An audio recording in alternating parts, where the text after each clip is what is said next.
Economía por la Universidad de Sonora, cuenta con una maestría por la UNAM y actualmente realiza el doctorado en Economía Internacional y maestría en Derecho Parlamentario.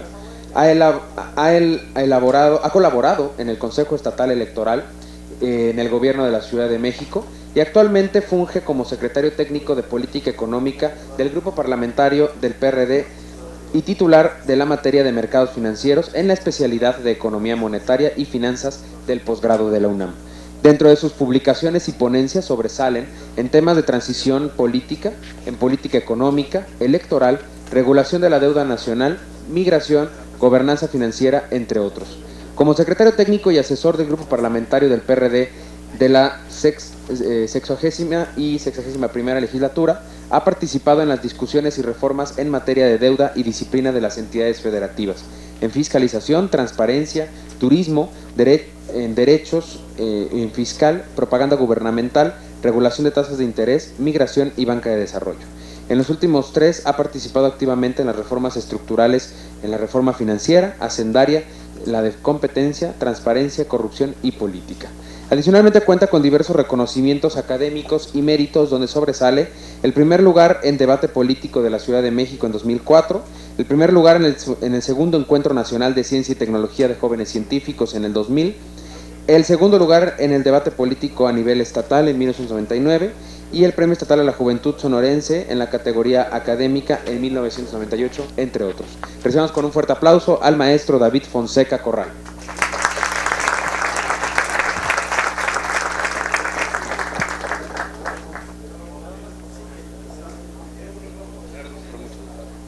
Primero que nada, muchas gracias por la invitación. En buena hora estas iniciativas, yo creo que hay que promocionarlas, pero vamos a cambiar el método de trabajo. Yo soy un poco más dinámico. Por favor, todos apaguen el celular, si es que lo tienen prendido. Vamos a hacer ejercicio. Por favor, la presentación. Mi ponencia es sobre estrategia y procesos parlamentarios. La mayor parte de ustedes está estudiando Derecho. Adelanta la mano los que estudian Derecho. Ok, los que estudian Economía. Maestros, somos minoría, ni modos. Ok, Sociología. Ciencias Políticas. A ver cómo está. Están estudiando dos materias, muy bien. Una de las preguntas más importantes que tengo para iniciar, porque vamos a discutir agenda parlamentaria, opinión pública, no vamos a discutir la parte de acceso al poder, sino cómo se ejerce el poder, que es la razón del Parlamento, o me equivoco. Bien, ustedes quieren incidir en la agenda legislativa, necesito que piensen como parlamentarios. No quiero estudiantes, necesito parlamentarios, necesito buenos parlamentarios. No ocupo histriónicos, no ocupo oradores, no ocupo buenos debatistas. Necesito gente que pueda incidir sobre la agenda. Todo lo que acabo de decir son instrumentos. Así que voy a empezar. A ver, usted joven, al que se está durmiendo. Sí, usted. A ver, ¿cómo me hizo el tipo de cambio hoy? ¿Yo? Sí, claro. 17,30. Muy bien. A ver, ¿tasa de interés en cuánto está? La interbancaria. Usted es economista, usted levantó la mano de economista. Sí. Ok, bien. Dígame los 3 grandes temas en el campo de política la semana pasada. Las 3 grandes noticias. A ver, señorita, ¿usted? No, ese fue el resultado de la Secretaría de Función Pública, que no hay conflicto de interés. Ok, pero hay que saberla transmitir exactamente en qué consistió la noticia. ¿Y por qué fue importante? Porque el ser el secretario de la Función Pública pues imparte un tema de transparencia. Ahora, ¿por qué nos interesa tanto ese tema? ¿Por qué Brasil le interesa tanto y por qué a otros países latinoamericanos les interesa tanto el tema de la transparencia y combate a la corrupción? Porque ahorita las instituciones que se encargan de ejercer el poder tienen poca credibilidad. Brasil tiene manifestaciones por corrupción a partir de Petrobras. Una historia muy interesante. Aquí en México también sucede lo mismo. A ver, segunda noticia de la semana pasada. ¿Usted? Sí, usted, joven, usted. Podría ser en materia de la devaluación. Llevamos 15 días con esa noticia, pero está bien, la acepto. ¿Por qué es importante en términos económicos? ¿Van a aumentar las exportaciones? A ver, un economista. ¿Por qué es importante? A ver, está bien, pero vayamos primero por temas. Porque al final necesitamos procesar ¿sí? Necesitamos sintetizar como parlamentarios procesos económicos y procesos políticos. O sea, todas las noticias que están constantemente en opinión pública pegan en el Parlamento, pegan en el Poder Ejecutivo, pegan en el Poder Judicial.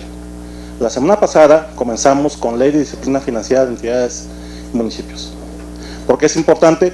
Porque las entidades federativas se han sobreendeudado. 3 puntos del PIB parece poco, pero es mucho si consideran que la tasa de crecimiento es de 500% y que muchas entidades están a punto de quiebra y que los gobiernos emergidos de procesos democráticos llegan y tienen margen de operación cero. Si siguen la semana, pues bueno, más que la evaluación de tipo de cambio que superó la barrera psicológica de los 17 pesos, lo que tenemos que yuan se está evaluando y lo que podría ser una estrategia de promoción a las exportaciones quedó anulada. Hay tensión en los mercados financieros que luego se ve reflejado en políticas internas. ¿Qué pasa si está cayendo el precio del petróleo y hay devaluación? Hay caída de los ingresos y luego hay una expectativa de inflación. Eso presiona al Banco de México y al secretario de Hacienda a decir, vamos a reconsiderar la reforma fiscal. Y luego sale el PRD y sale el PAN, bien, vamos por 2 temas prioritarios, Sistema Nacional Anticorrupción y la reforma de la reforma fiscal. ¿Estamos? Bien, como ustedes se dan cuenta, no vamos a discutir el acceso al poder como están los ponentes anteriores. A mí lo que me interesa es que ustedes tengan alguna visión muy general de cómo es que el Parlamento, a diferencia de otros tiempos, es receptor, ¿sí?, de la opinión pública y de los grandes fenómenos que suceden tanto económicos como políticos. A ver, les voy a poner otro ejemplo. ¿Quién leyó el periódico de hoy? El Economista, en una parte muy escondida, izquierda, abajo, ¿sí? ¿Qué palabras dicen ahí? Junto con el paquete económico se enviará una iniciativa de zona económica especiales. ¿Por qué es tan importante? Porque esa palabra pega junto con China y con la decisión del Congreso norteamericano de darle fast tracks a TPP, Acuerdo Transpacífico. Bueno, si vamos a firmar el Acuerdo Transpacífico, que es un acuerdo comercial que nos va a conectar con el mercado más importante del mundo, porque Telecán ya cumplió su ciclo histórico, ocupamos un instrumento de política industrial que nos vuelva por lo menos igual de competitivos que China, que tiene 26 ciudades construidas como zonas económicas especiales. El Congreso mexicano no puede quedarse al margen, porque es un asunto de política industrial, integración económica y desarrollo regional.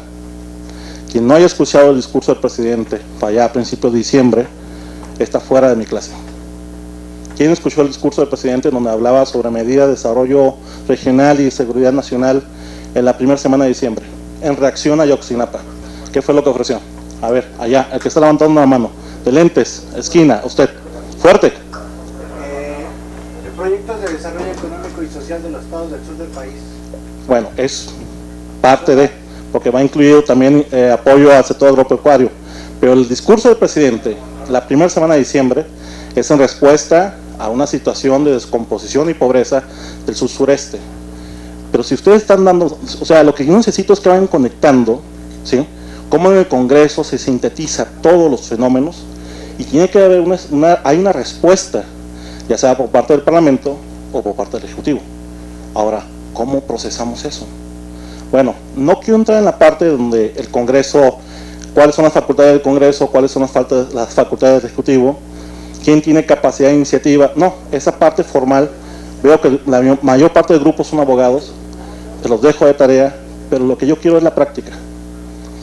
A ver, siguiente lámina, por favor. Siguiente lámina, a ver. Usted joven. Sí, usted. Tiene cara de interesado. Parece que a esta clase le gusta. ¿Qué es estrategia? No. Usted, ¿qué es estrategia? No. Usted, ¿qué es estrategia? Se acerca muy bien. Allá, lentes. Ok, más o menos. Pero vamos bien, a ver. Cuando, ¿me permite? A usted va a hacer, la siguiente pregunta se la voy a usted. Porque esta sí se la sabe seguramente. A ver, lo que necesito, los grandes generales de la historia. Dígame un nombre, señorita. El general más importante de la historia para usted. ¿Cómo? No, pero como vos. Porfirio Díaz. Es uno de los pocos que hemos tenido, porque realmente Porfirio Díaz fue un gran general, ¿sí? Él logró con la caballería, el 5 de mayo, detener el flanco izquierdo en la batalla de Puebla. Muy bien. Otro, a nivel mundial. Muy bien.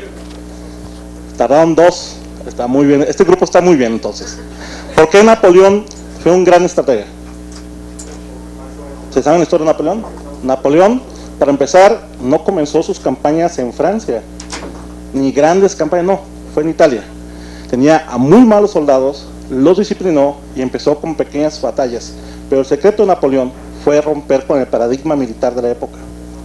¿Sabían que en 1805, cuando vence al ejército prusiano, que había firmado en secreto una alianza con Inglaterra y con Rusia para vencer a Francia, lo vence sin disparar un solo tiro?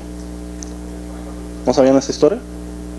Para vencer a Napoleón tuvieron que hacer una coalición en toda Europa que termina en la batalla de Waterloo. Pero lo importante de Napoleón era su gran capacidad de estrategia. Saber qué recursos tenía, tener una visión de largo plazo y luego la planificación, pero sobre todo delegar. La estrategia en política es exactamente que la mitad. Siguiente lámina, por favor. Son las mismas, es lo mismo. Hay que tener información, hay que conocer historia mundial y nacional. En el caso parlamentario, ustedes ocupan saber cómo han evolucionado las instituciones. No estamos hablando del... O sea, en México los últimos 20, 30 años ha tenido un proceso muy importante de cambio. Uno dice en transición, para mí es una transición inconclusa, pero sí han cambiado mucho las instituciones. Y una de esas instituciones, u órganos del Estado, tiene que ver con el Congreso. No es lo mismo trabajar con un Congreso donde existe una fuerza monolítica que depende del Ejecutivo Federal para determinar su agenda legislativa, que un Congreso como a partir de 1997, que por cierto, para 1997 ya los congresos locales eran ya plurales, había PRI, PAN, PRI, PRD. El Congreso Federal solamente expresó lo que estaba sucediendo en el país. Trabajar con un Congreso donde hay una dispersión de los votos o una dispersión de los grupos parlamentarios. Eso es muy importante porque a partir de 1997 se empiezan a crear los enlaces legislativos y empieza el asunto de, bueno, ¿cómo impulso yo mi agenda? Porque una cosa es el proceso electoral y la agenda programática y la oferta política, y otra cosa es cómo la transformamos en una iniciativa que va a una comisión, que lo dictamina y que se ocupa acuerdo político para que llegue al pleno y luego se vaya a Cámara de Diputados, y luego de Cámara de Diputados, si estamos de acuerdo, la publica o la devuelve, que por cierto ya eliminamos el veto del Ejecutivo Federal, pero antes lo mandamos al Ejecutivo y el Ejecutivo, si quería, no la publicaba, se llamaba veto de bolsillo. Hoy tenemos otro marco referencial, otras reglas, y yo necesito que ustedes las conozcan, pero para que conozcan eso, necesito que sepan, para todos mis colegas que están estudiando Estado, que sepan qué es el Estado mexicano y dónde están parados. Ustedes no pueden legislar, ustedes no pueden ser buenos parlamentarios si no me pueden a mí contestar es la tendencia del Estado mexicano. Si ustedes me dicen, no, es que estamos en las reformas estructurales, no, espérense, tiempo. Las reformas estructurales venían retrasándose de hace unos 15 años atrás. Pero el Estado mexicano, ¿dónde está? Si se van a Michoacán, si se van a Guerrero y a ciertas partes de Oaxaca, ¿sí? ¿Hay Estado mexicano ahí?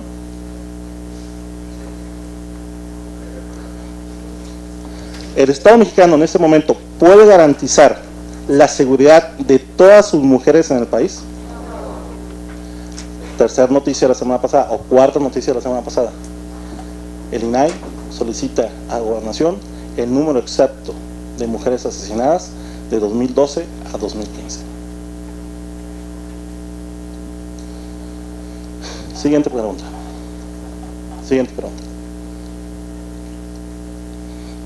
Yo necesito que además que sepan qué es el Estado y además de que sepan qué es la política, necesito más de ustedes. El Senado, lo que van a hacer en este Parlamento, necesita un esfuerzo adicional. Antes de cualquier consideración de carácter normativo o procedimiento, quiero que me respondan y vamos a empezar ahora con los que levantaron la mano. A ver, usted, dígame una idea política, la suya, a ver, una idea política que quiere impulsar aquí en el Parlamento. No, olvide el guión. El guión tiro el bote de la basura. No quiero que se basen en el guión. El guión es bueno, pero no es suficiente para lo que yo quiero. Necesito ideas frescas. O sea, se supone que ustedes son una generación. Esto de transparencia, anticorrupción, bueno, eso lo aportamos nosotros. Pero usted, en 10 años, diputado federal o senador de la República, es más, usted gobernador. No crean, aquí ya han salido varios. Usted gobernador. ¿Cuáles son sus ideas políticas? ¿Qué es lo que vaya a la campaña a decir? Y supongamos que tengan la fuerza en el Congreso para impulsarlas. ¿Cuál es su idea política del país? ¿O del Estado? ¿Usted de qué Estado viene? Yo soy su vecino, yo soy su madre. Usted sigue, con la siguiente pregunta. Y usted también, señor. A ver, rápido, una pregunta rápido, 10 segundos.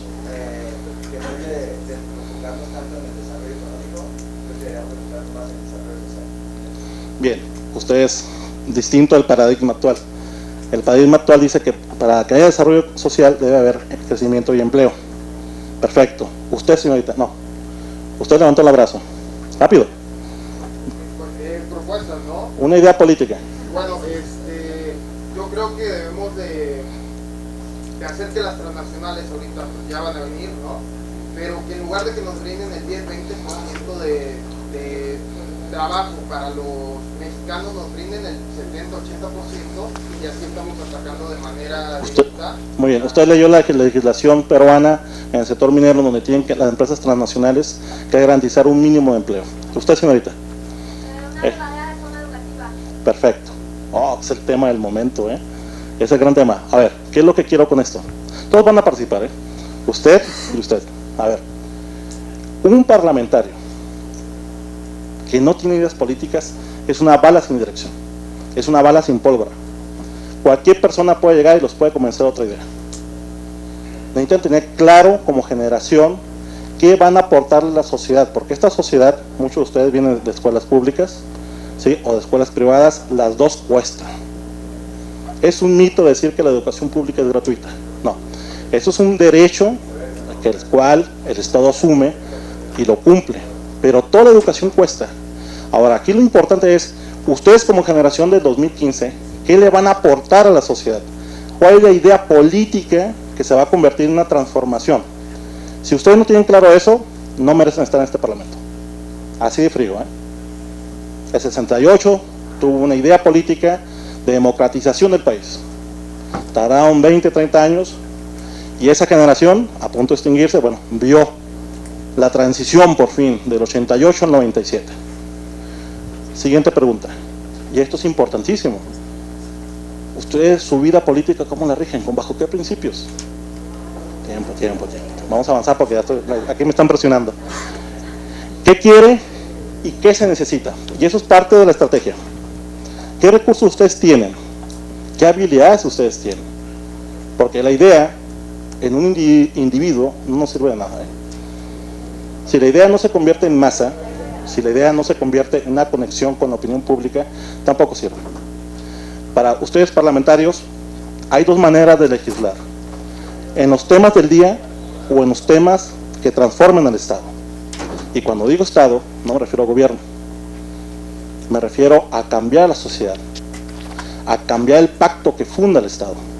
Cuando los Estados nacen en el siglo XIII y XIV, por aquí levanta la mano, ¿quién conoce la historia de cómo nacen los Estados-nación en el siglo XIII y XIV?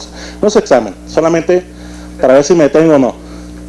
Levanta la mano. ¿Quiénes saben cómo nació el Estado en el siglo XIII y XIV?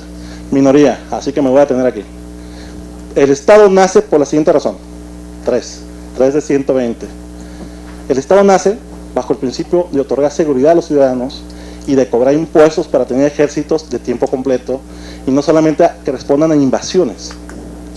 A partir de ese principio de que tú cedes a yo, ente superior, la responsabilidad de seguridad, nace, al pasar de los años, el asunto del concepto de ciudadano y Estado.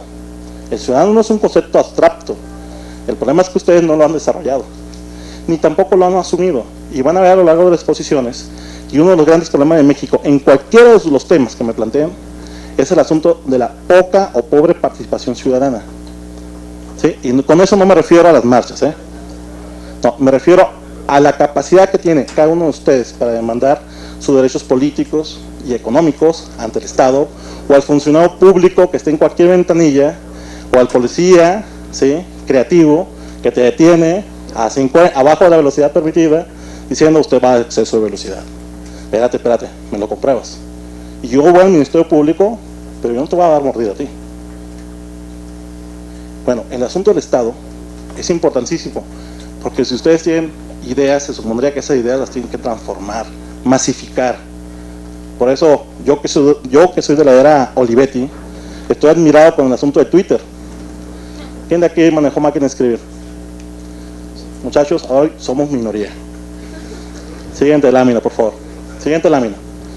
Todo esto de aquí solamente lo voy a pasar rápido porque ocupo que como parlamentarios sepan no se van a mover y qué conceptos van a trabajar. Sistema político, régimen político. Siguiente lámina.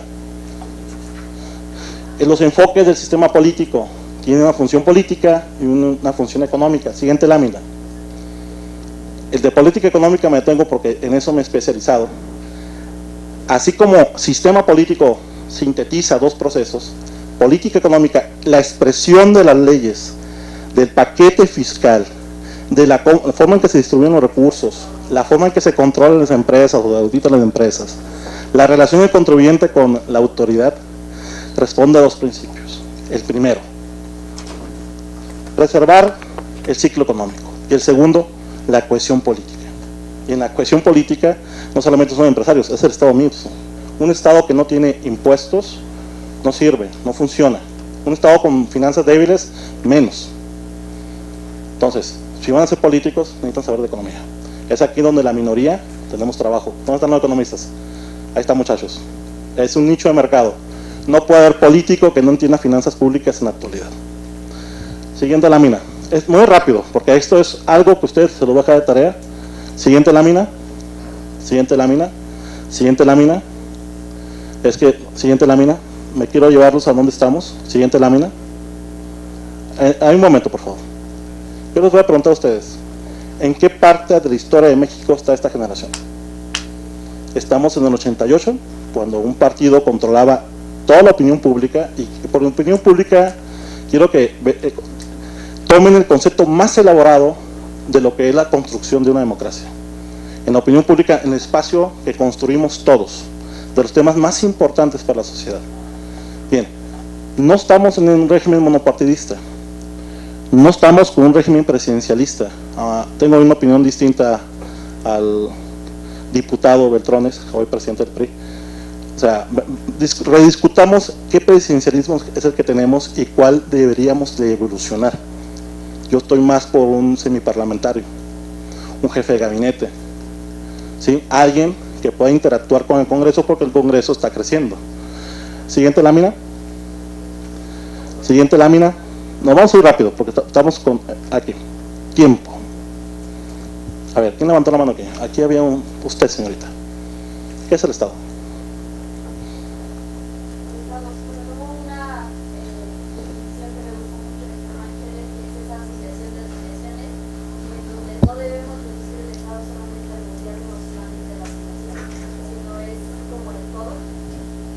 Muy bien.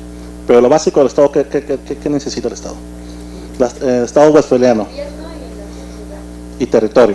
Ok, ahora, bienvenidos al siglo XXI. La concepción del siglo XIII y XIV respecto al siglo XIX, respecto a la visión del Estado del siglo XXI, pone en duda todos estos planteamientos. ¿Por qué? Porque estamos perdiendo control, ¿sí?, sobre la población. Por ejemplo, México es una nación dividida por una frontera. ¿Sí? Parte de la nación mexicana está en Estados Unidos, pero voltean hacia el sur y buena parte de esa población está en México, en los países de tránsito y en Estados Unidos. Gobierno. Bueno, pues los estados no son tan autónomos ahora. ¿Por qué? Porque hay un fenómeno llamado globalización que está basado sobre el principio de redimensionar, globalizar el capital. En otras palabras, la empresa adquiere un poder muy importante en los estados actuales. Entonces, para ustedes parlamentarios, si van a ponerse a discutir sobre política comercial, sobre inversiones, ocupan saber muy bien qué tipo de Estado es lo que estamos ahora transformando, o hacia dónde va el Estado mexicano. Ahora esta discusión se ve trasladada también al derecho. La reforma energética básicamente es una reforma que incorpora las normas internacionales a la norma local, pero también sobre controles sobre externos, sobre decisiones internas en materia de derechos humanos. Cuarta noticia la semana pasada, les dije que era el asunto de feminicidios, y al final vamos a hacer un ejercicio sobre agenda legislativa y se van a dar cuenta que una de las prioridades de la siguiente legislatura, de la 63 legislatura, tiene que ver con derechos humanos, porque en el último año, si ustedes están revisando los periódicos, espero que todo el mundo esté revisando el periódico, se van a dar cuenta que el tema de derechos humanos es el tema número 1, junto con el asunto de la evaluación. Ahora, me voy a seguir avanzando, pero quiero por favor dejar una duda, un interrogante. ¿Tenemos Estado? ¿Hay una crisis de gobierno o una crisis de Estado en este momento? Yo digo que es de Estado. ¿Por qué? Porque no solamente no podemos proveer seguridad, tenemos una crisis económica en puerta y tenemos una crisis social que es respuesta de la pobreza. O sea, no necesariamente necesitamos que estén las marchas o las huelgas, sino que hay que saber realmente cuál es la situación del país. Les voy a poner un caso. Impunidad. México ocupa el segundo lugar en impunidad del mundo. Corrupción. Cuesta el 10% del PIB la corrupción. Y somos uno de los países más opacos en el mundo. En otros países yo hubiera una revolución, pero no. Es un estado kafkiano también. Siguiente lámina. Siguiente lámina. Siguiente lámina. Siguiente lámina. No, me voy a ir rápido de esta partida. Siguiente lámina. Siguiente lámina. ¿Cómo andamos de tiempo, Jonathan? Perfecto, pero lo he compartido con participación, así que yo pido otros 10 minutos. Siguiente lámina, siguiente lámina. Ok, esta lámina, por favor. A ver, ¿cuántas reformas fiscales llevamos desde 1982? ¿Cuántas reformas de Estado llevamos desde 1982? Muchos de ustedes no eran célula en 1982, pero eso no exime que sepan de historia. ¿Ok? Realmente la construcción o el desmantelamiento del Estado postrevolucionario inicia con la crisis de la deuda en 1982. Muy curioso porque en 1982 también cayó el precio del barril de petróleo. Y también es muy curioso porque en los 70s México le apostó a los precios altos del barril y empezó a endeudarse. Y endeudarse en dólares. ¿Qué les parece? Qué curioso, ¿eh? Cómo se repite la historia. Pero en los 90s, junto con la crisis económica, surge un proceso de transición política. ¿Y cómo se concibió la transición política? Por la parte de poner un juego parejo en las reglas electorales. Esa fue la concepción de la transición política. Una transición electoral. Se genera un órgano autónomo, comienza a haber alternancias, llega un gobernador como Rufo, que hoy actualmente es senador, y da muestras, el sistema empieza a evolucionar, el país empieza a pasar un tono moteado, empieza a haber mayor libertad. Ustedes hoy gozan de una libertad que mi generación no gozó. Quieran o no, hay avances en la libertad de expresión. Dije avances, avances. Hay nuevos métodos de autocensura. Siguiente lámina. Este es un estudio que me tocó hacer hasta el año 2000. Observen la fragmentación que había en los 70 de los partidos, ¿sí? La fusión en el PRD, cómo el PT se constituye en Alianza por México. Hay una gran pluralidad de partidos. Si alguien aquí me dice el país se restringe a 3 partidos, no es cierto, hay más partidos, y eso también se ve reflejado en la agenda legislativa. Siguiente lámina, siguiente lámina. Vamos rápido, vamos rápido. Sigamos. Muy bien. 1940, muy lejos. Ustedes son muy jóvenes. Sigan. 88, 97, sigan. 2001, ya vamos a llegar a ese sexenio. Vamos. Siguiente lámina. 95, siguiente lámina. Siguiente lámina. Bueno, ahí está, tiempo. A ver, esto es una simplificación, porque yo pensé que tenía más tiempo, pero evidentemente me equivoqué. ¿Qué es lo que está sucediendo en México en este momento? A ver, veamos si se dan cuenta, lo que yo acabo de platicar, toda mi exposición se reduce a estas láminas. A ver, usted, sí, el que se está durmiendo. Sí, usted. Dígame un problema nacional. Eso es parte del curso. Dígame otro. Dígame uno nuevo. No sé, desigualdad. Ese es, tenemos 80 años con desigualdad. Siga. La tercera oportunidad.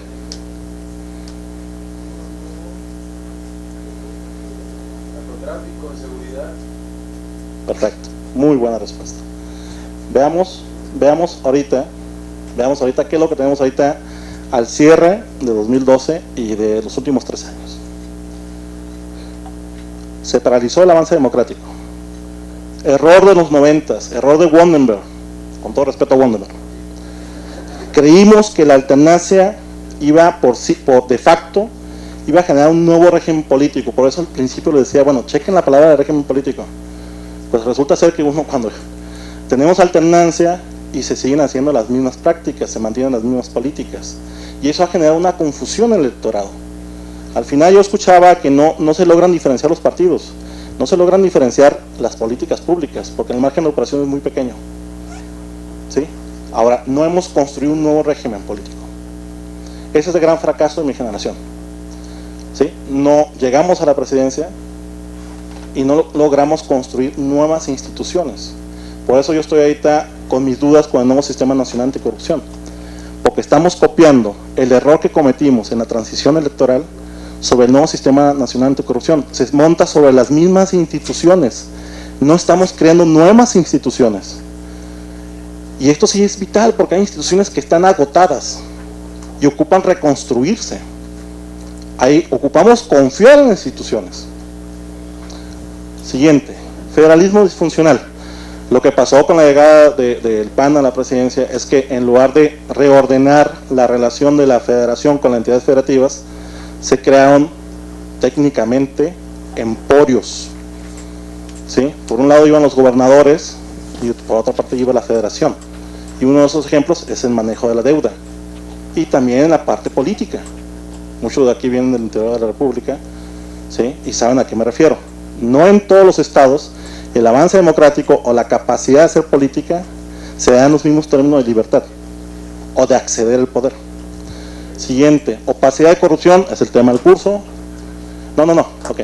Descomposición social, el caso de Michoacán, el caso de Guerrero, el caso de la frontera norte, el caso de, Chihuahua, feminicidios, San Fernando, Tabasco, Oaxaca, todo lo que tiene que ver con violación de derechos humanos, pero también del control del narcotráfico en los corredores de droga, personas y armas, evidencia la incapacidad que tiene el Estado de tener control sobre el territorio y garantizar la seguridad de las personas.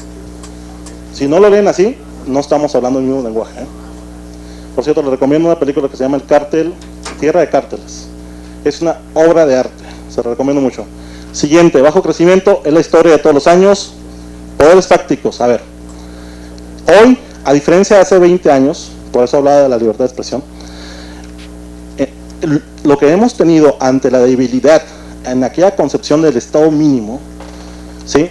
Ahora los teóricos hablan del Estado suficiente, porque a medida que el Estado se fue reduciendo en sus capacidades de poder incidir, ¿sí?, sobre las reglas, sobre las leyes, sobre la sociedad, emergieron poderes fácticos. Un Estado débil no puede hacer nada frente a una empresa transnacional o frente a un medio de comunicación que impone la agenda pública. ¿Qué otro poder fáctico tenemos? El crimen organizado.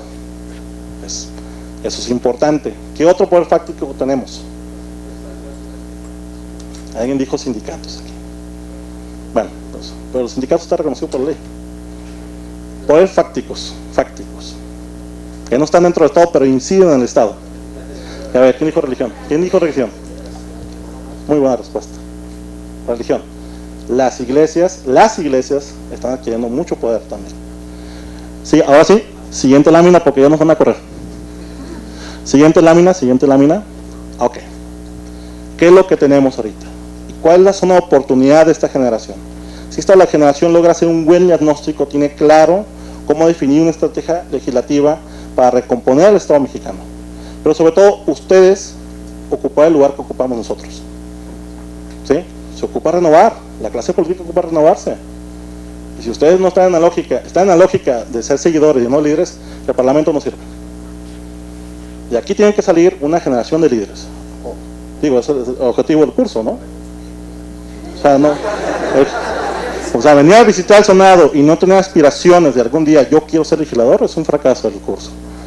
Yo quiero verlos ustedes dentro de unos 10 años, al compañero de gobernador, a otros diputados, pero con el asunto de un compromiso generacional.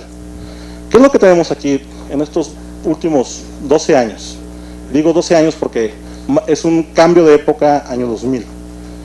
Existe amplia evidencia de una recomposición del Estado mexicano y la reconstrucción de un neopresidencialismo. 2. Una profundización del modelo económico de mercado, pero con el fortalecimiento de las facultades de regulación del Estado. Solamente así se explica el fortalecimiento de los órganos autónomos, como la COFECE, el INAE y otros. Evidencia hacia un bipartidismo plural, con participación marginal de amplios partidos satélites. La prioridad es gobernabilidad y centralización. Siguiente lámina. Me va a ir a la última, al ejercicio, sigamos. Estas son las reformas, sigamos por favor, sigamos, son las reformas estructurales. Tiempo. Sigamos. Bien, ahí. Gran déficit. Este curso, o por lo menos este parlamento, y discúlpenme porque siempre mi lado de maestro influye en todas mis áreas, ¿sí? ¿De qué se trata este parlamento? Bueno, este parlamento tiene, entre otras cosas, reunir a una muestra muy importante de jóvenes del país, generacionalmente representativos, a discutir temas de corrupción, transparencia, pero esas reformas, si ustedes no las tienen ubicadas en la transformación, en la evolución del Estado mexicano, es una bala sin pólvora. Si no ubican esas dos grandes reformas como parte de la agenda social, están perdidos. Están perdidos. Yo estoy seguro que ahorita todos tienen clarísimo dónde va a estar dentro de 10 años. Pero entonces, si el Estado mexicano no tiene clara su agenda social, porque todas las reformas han sido para preservar el ciclo económico o para permitir el acceso o restricción de otros partidos o otras expresiones políticas al poder. ¿Sí? Todas las reformas estructurales tienen esa característica. Nos saltan las reformas sociales, la agenda social. Veamos, fiscalización, transparencia, combate a la corrupción, rendición de cuentas y mejorar la participación ciudadana son parte de lo que ustedes tienen que discutir en este curso. No, en este congreso. ¿Sí? Digo, 4 días es más que suficiente como para que tengan un buen acervo de preguntas, porque no se van a resolver en 4 días. Digo, llevo 10 años aquí, ¿sí? Y es muy difícil llegar a la verdad absoluta, pero sí un aproximarse a un diagnóstico, ¿sí? ¿Por qué el diagnóstico? Porque una estrategia sin diagnóstico no sirve. Ustedes van a construir estrategia en función de la evolución del Estado. Siguiente lámina. Aquí empieza la parte de participaciones. Siguiente lámina. A ver. Aquí empieza. Los que no han participado. Usted. Chamarra, no chamarra. Traje nuevo de 1,800 pesos. ¿Sí? Sí, usted. Claro. ¿Cuáles son los temas de la agenda legislativa de la 63 legislatura? O sea, de los próximos 3 años. La economía, el rumbo del país, seguramente la seguridad. Me quedo con el último. El de lentes. Usted. No se me adora. Vamos. Usted ya le había preguntado. El siguiente. Usted. ¿Qué temas de la 63 legislatura? Temáticos. Ley General de Juventud, eso sí viene. Y salud, viene integración del sistema de salud. Los tres, usted. A ver, usted aparte, esa es una muy buena respuesta. ¿Quién más quiere participar? Sistema Nacional de Anticorrupción, que es en materia del curso. desaparición forzada. Excelentes, ¿qué más? Usted está emocionado, se ve. Ok, ¿usted? ¿Cómo? Muy bien, junto con reforma educativa, este ya es un bloque y tiene que fortalecerse esa comisión de trabajo. Este es el gran bloque de trabajo que tiene que salir de este curso, de este programa. Transparencia, muy bien. Ahora, les voy a preguntar a todos los que están de aquí para acá, así, toda esta fila de aquí, ¿cuáles son los elementos a nivel nacional que influyen en la agenda legislativa? Empezamos con usted. No, teórico no. ¿Qué es lo que está presionando la agenda legislativa? ¿Qué es lo que hace que construyamos una agenda legislativa con los temas que han mencionado? Movilización social, medio de comunicación. Es excelente respuesta porque ocupan leer Homo Videns y ocupan leer a Cancel de nuevo sobre cómo se construye opinión pública y la participación en medio de comunicación. Usted. Crisis económica. Todavía no sentimos los efectos, pero igual. Gran tema económico. Ahora, de aquí para acá, la parte central. ¿Qué temas a nivel internacional están influyendo en la agenda legislativa? De aquí. Los que me digan Estados Unidos, muy buena respuesta. Pero usted. Derechos humanos, perfecto, ya habíamos contestado. Usted. Tradúzcamelo. Muy bien. Migración, Reserva Federal. Y no, pero BRICS está cayendo, No, BRICS está cayendo. ¿Ya se va Barack Obama? Excelente respuesta. Pero ¿quién olvidó el asunto del embajador de México en Estados Unidos? No lo tiene. Está en la agenda internacional. Resulta que México no ha nombrado al embajador. Pero el mundo ahorita está en incertidumbre. Astrigencia económica es el concepto que maneja el Banco de México. El último grupo, espérenme. Siguiente lámina, porque ya me van a acordar aquí. Ya me van a acordar. Siguiente lámina.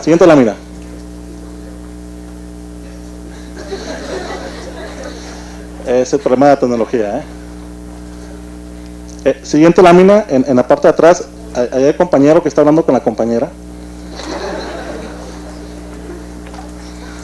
Ya.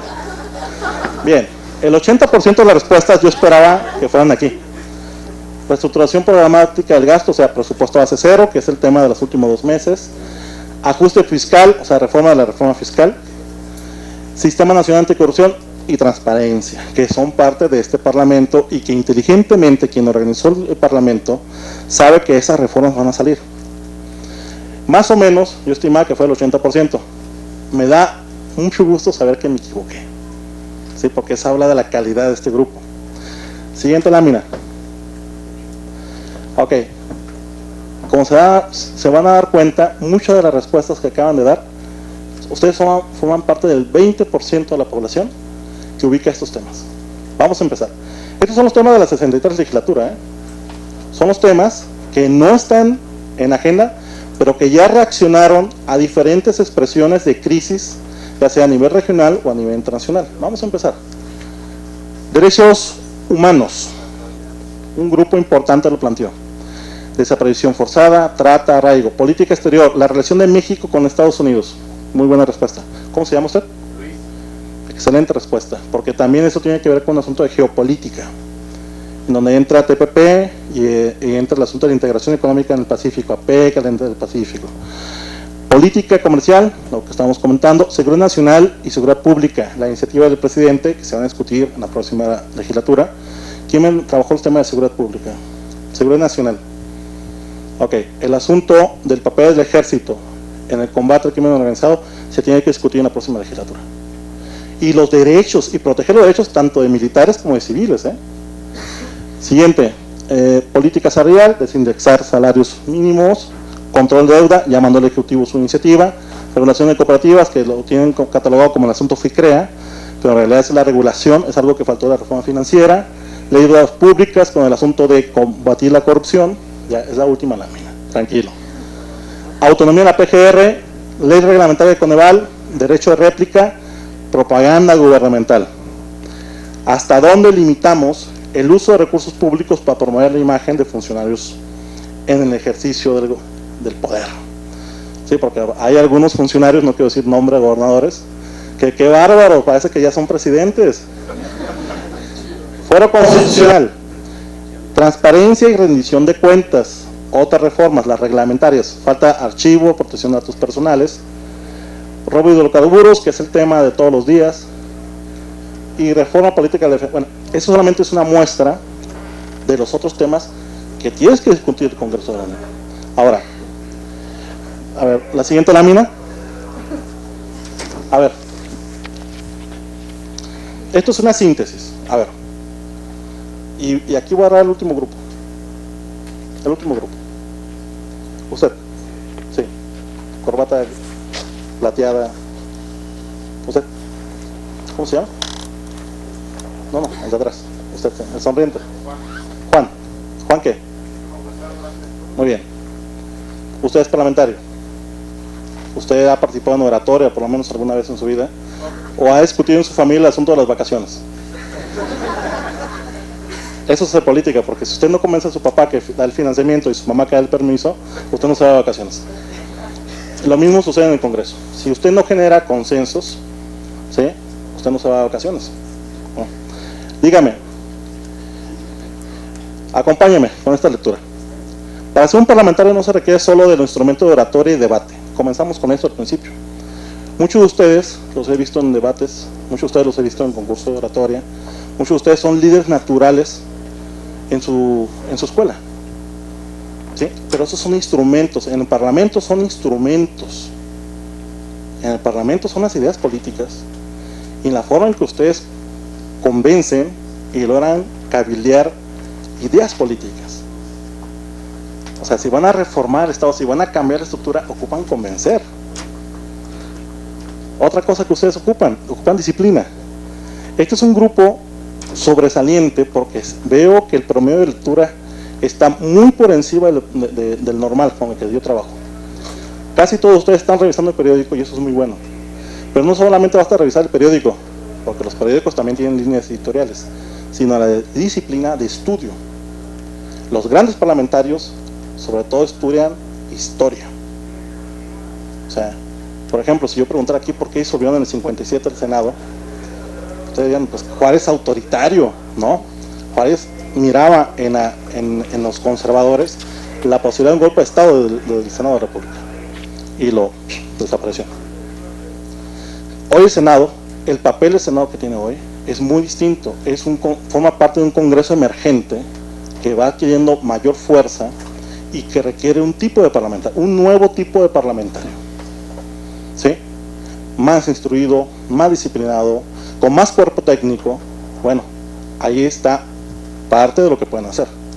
Siguiente, el estudio del estado y su evolución de las fuerzas políticas, de la opinión pública, de la agenda legislativa, fundamental. Si ustedes quieren construir consensos, ocupan saber qué piensa el otro compañero, A menos que sea un monopartido, un monogrupo, con pequeñas expresiones, con pequeños legisladores aislados, ustedes no pueden construir, y además no es sano imponer. Lo mejor es consensar y construir. Recuerden al final dos conceptos claves: timing y feeling. Pero ya que llegamos al final. México vive uno de los momentos más importantes de su historia. Ok, esto es algo importante. Ustedes van a formar comisiones, ¿verdad? Ok, bien. ¿Saben lo que es el feeling? Es una palabra que utilizamos mucho. Ya me están aquí corriendo, ¿Ustedes quieren un minuto más? Ok, esta es opinión pública. Yo tengo a mi lado la opinión pública. Y además el siguiente ponente está todavía en la plenaria del PRD. Me están informando. Así que tenemos tiempo. Y mientras él no aparezca por ahí, todavía tengo margen de operación. Feeling. Tiempo, tranquilo. Yo te voy a dar otro minuto. Un minuto más. ¿Qué es el feeling?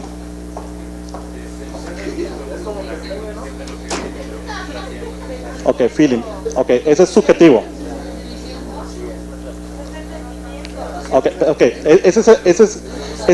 ustedes están utilizando el concepto emocional. Ahora aplíquenlo al ámbito parlamentario. No, eso es histriónico, capacidad histriónica. El conocimiento y la pericia. El feeling se puede tener como un feeling político, entender la sensación, bueno, más bien tener como sensibilidad de los temas constitucionales en el país y pasar eso. Muy bien, muy bien. ¿Y usted? Capacidad de manejar las cosas políticamente. Los dos, muy bien. A ver, las circunstancias, compañeros. A veces hay momentos para meter una iniciativa y hay momentos que no hay que meter la iniciativa. O un punto de acuerdo, o tomar un tema. Si tienen ustedes feeling, sabrán que el tema de derechos humanos, este es el momento. Si ustedes tienen feeling, sabrán que viene el tema de zonas económicas especiales y hay que prepararse. El feeling es como tener capacidad de ubicarse en el tiempo y sobre los temas que vienen. No es un asunto de sentimiento, sino identificar oportunidades. A eso yo llamo feeling. Ahora, el timing. Eso está muy asociado al proceso legislativo. ¿En qué momento hay que meter la iniciativa? O sea, ya identificamos la oportunidad y en qué momento hay que poner la iniciativa, porque ustedes después del 31 de octubre no pueden poner iniciativas sobre modificaciones a la ley de ingresos. Y después del 20 de noviembre, cualquier solicitud presupuestaria está superada.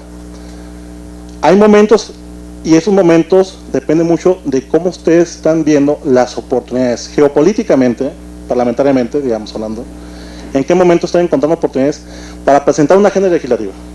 Puede estar en la agenda legislativa o no, pero tener capacidad de reacción. La capacidad de reacción depende mucho de esos dos conceptos. Y con esto, yo quedo a sus órdenes. Agradezco al comité que me haya invitado, espero no haber sido tan técnico, y un aplauso para ustedes, se lo merecen.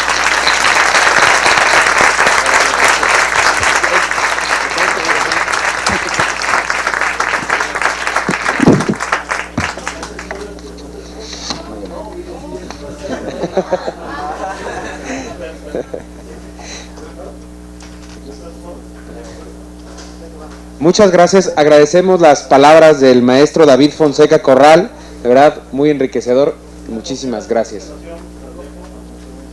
Ok, excelente. Exactamente. Muchas gracias y un fuerte aplauso para el maestro, por favor.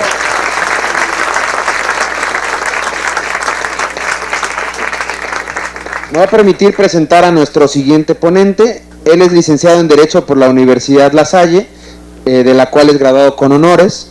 En la Universidad Panamericana cursó la especialidad en amparo, la maestría en Derecho Procesal Constitucional, la maestría en Ciencias Jurídicas y actualmente cursa el doctorado en Justicia Constitucional. Es investigador honorario del Instituto de Investigaciones Jurisprudenciales, adscrito a la Suprema Corte de Justicia de la Nación, y es socio del despacho Ignacio Burgoa Orihuela, cuya área de especialización es el litigio en materia de amparo. Desde el año 2006 a la fecha ha impartido clases de manera ininterrumpida en todos los niveles educativos, principalmente en licenciatura y posgrado. En 2013 fue el primer lugar nacional del concurso de debate político y recientemente cursó el Seminario Internacional Estado de Derecho y Derechos Fundamentales en la International Academy of Leadership en Gummersbach, Alemania. Es un honor para mí presentarles a César Enrique Olmedo Piña, para quien les pido un fuerte aplauso.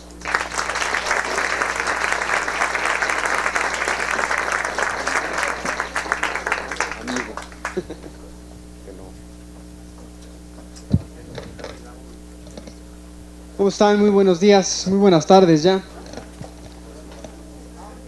Primero quiero agradecerle al maestro David Fonseca su presencia y al mismo tiempo su disciplina para compartirnos todos los temas de la agenda tan rápido, porque se abarcan muchísimos aspectos de la agenda legislativa. Gracias, maestro. No, adelante. Es común,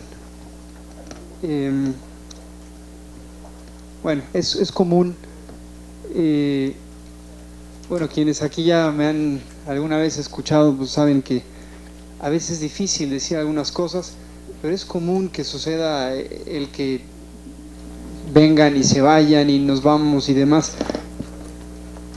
Y a lo mejor empecé mal esta plática, debo confesarles, no en el mejor ánimo, por muchas cosas, porque la velocidad informativa no deja procesar con calma cada uno de los aspectos que hay que decir. Es un congreso muy veloz que está haciendo muchas cosas tan rápido, y quiero confesarles que a mí en lo particular no me gusta mucho eso. Hemos platicado alguna vez con Jonathan, porque el hecho de tener tanta información no permite estudiarla con calma, y ese es el error de que hayan tantas leyes tan tontas. y tantas reformas a las reformas, la saturación de información. Y no es algo que diga yo, es algo que en su momento dijo Gustavo Zagrebelsky, un juez de la corte italiana, y le llamó legislador motorizado. Hacer y hacer y hacer y hacer y hacer y hacer y hacer reformas. No creo que sea la vía y bueno, eso permitió, o más bien esa es la razón de que nos hayamos ampliado tanto en el tiempo para poder respetar los espacios. Entonces les agradezco mucho que se queden. Ahorita sé que ya el hambre empieza a hacer lo suyo, sé que ya es tarde, sé que lo veo, pues lo intuyo, me parece que también hay un cansancio porque pues, algunos ya se estaban yendo. Y agradezco mucho que se queden, que me den estos minutos para hablar de un tema que va a permitirles, si ustedes así lo desean, pues va a poder cerrar las cosas. El tema se llama la inclusión de la sociedad a la ley de transparencia. Pero quiero hablar de no solo de esta inclusión, sino de cómo va a incluirse, qué sociedad, a qué ley de transparencia. Y entonces quiero dividir mi intervención en 4 partes. En estos 20 minutos sí pediré que sean tiranos. Cuando yo llegue a los 20, córtenme para poder tener esa disciplina que tanto hace falta. 4 puntos en estos minutos. El primero es darles un contexto.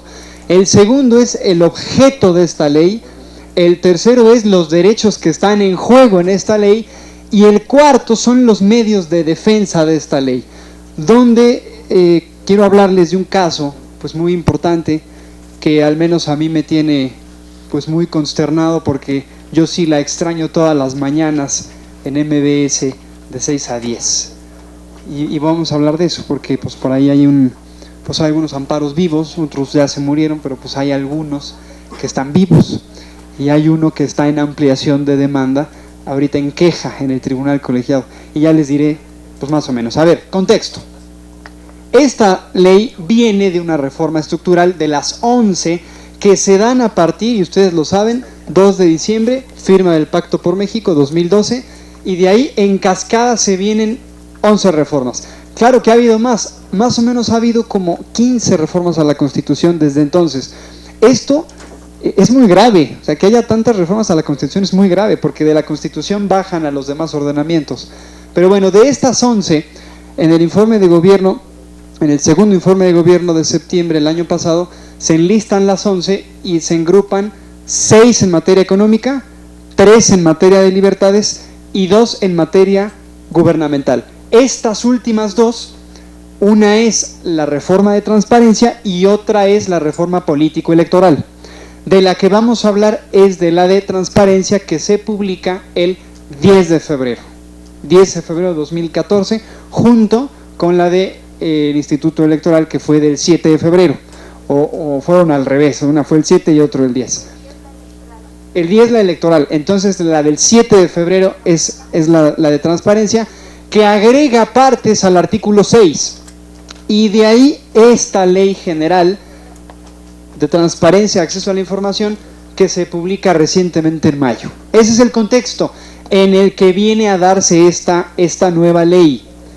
Es un contexto donde la Corte nos dijo ya que los tratados internacionales forman parte del bloque de constitucionalidad y eso implica estudiar los tratados internacionales. Es un contexto donde, ya lo dijeron aquí muchas veces, las personas ya no confían en las instituciones ni a nivel vertical ni a nivel horizontal. En el informe País también se comenta. Es un contexto donde el porcentaje de pobreza no disminuyó y es un contexto donde los criterios de la Corte Interamericana también obligan al Estado mexicano, aunque el Estado mexicano no sea parte. Es decir, que información sobra y realmente en el marco en el que se da esta ley, pues es un marco donde ustedes y yo y el comité organizador, a quien ya ni siquiera agradecí la invitación, una disculpa porque empecé muy así, porque se dio un gran esfuerzo para prepararlo todo y me consta que son desvelos de estar trabajando frente a la computadora y eso a veces no se tiene en cuenta, entonces lo quiero también agradecer. Pero bueno, continuando, un contexto de muchísima información. Ahora, ese es el marco en el que se da esta ley. ¿Cuál es el objeto de esta ley? Porque el tema que me convoca es la inclusión de la sociedad, y hablo a la sociedad ahorita a ustedes. ¿De qué se trata esta ley? Primero quiero preguntarles algo y sean sinceros. ¿Alguien ya la leyó? Levante la mano quien ya la leyó. Nadie. La verdad, no les dé miedo, porque siempre hay una persona que sí la lee, pero dice, ay, ¿cómo voy a decir que ya la leí? Me van a tachar de... hay que empezar a quitarse esa pena. Nadie la ha leído completa. Yo no la he leído completa. Una parte.